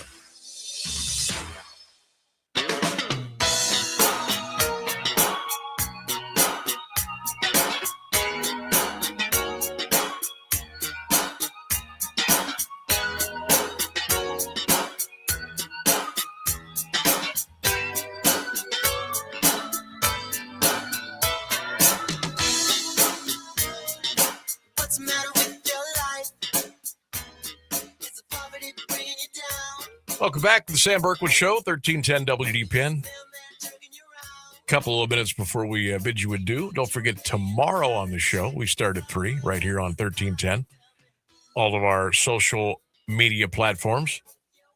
3:35 tomorrow, head coach of the Mount Union Purple Raider basketball team, the undefeated number 5 team in the country, Mike Feuline, will join us at 3:35. Come on, Raiders. They're going down to Marietta tonight, 7 o'clock. Let's get a dub. 4:35 tomorrow. Oh, I forgot we did. I have a late edition for tomorrow. Nick Shook, NFL.com. He'll be at 4:10 tomorrow, and then we will have Ross Benjamin from WagerTalk.com at 4:35 tomorrow. Got a big show for you tomorrow, beginning at 3 right here. A couple of early mock drafts have been kind of circulating. I saw this one a couple of hours ago on Yahoo Sports. They got the Raiders at number 1 picking Fernando Mendoza, the quarterback out of Indiana. They've got the Jets taking Dante Moore, the quarterback from Oregon. I think he's going to come out. They're pretty sure he's going to. At 3, Arizona takes Buckeye linebacker Arvell Reese. Oh, you can't go wrong there. Tennessee at number 4 takes Carnell Tate, wide receiver out of Ohio State. The Giants at number 5 take Spencer Fano, pretty good tackle out of Utah. The Browns at number 6. Francis Magoa, offensive tackle, offensive guard from Miami of Florida. They got Caleb Downs going to the Chiefs at 9. And don't forget the Browns pick again at number 28. Yahoo's got him taking Emmanuel Pregnon, offensive guard from the University of Oregon. Now, I'm all right with that. Build that offensive lineup, because without them, you're not doing anything anyway. All right, that's going to wrap it up. Time to go. Thanks to Rainsburg. Another great job today across the glass. Thanks to all of you for commenting and listening and emailing and dropping your comments on our social media platforms today. We'll do it all over again tomorrow at 3 right here on 1310 WDPN. Until then, don't forget, go Bucks, go Browns, go Cavs, go Guards. Good night, everybody. We'll see you tomorrow. I don't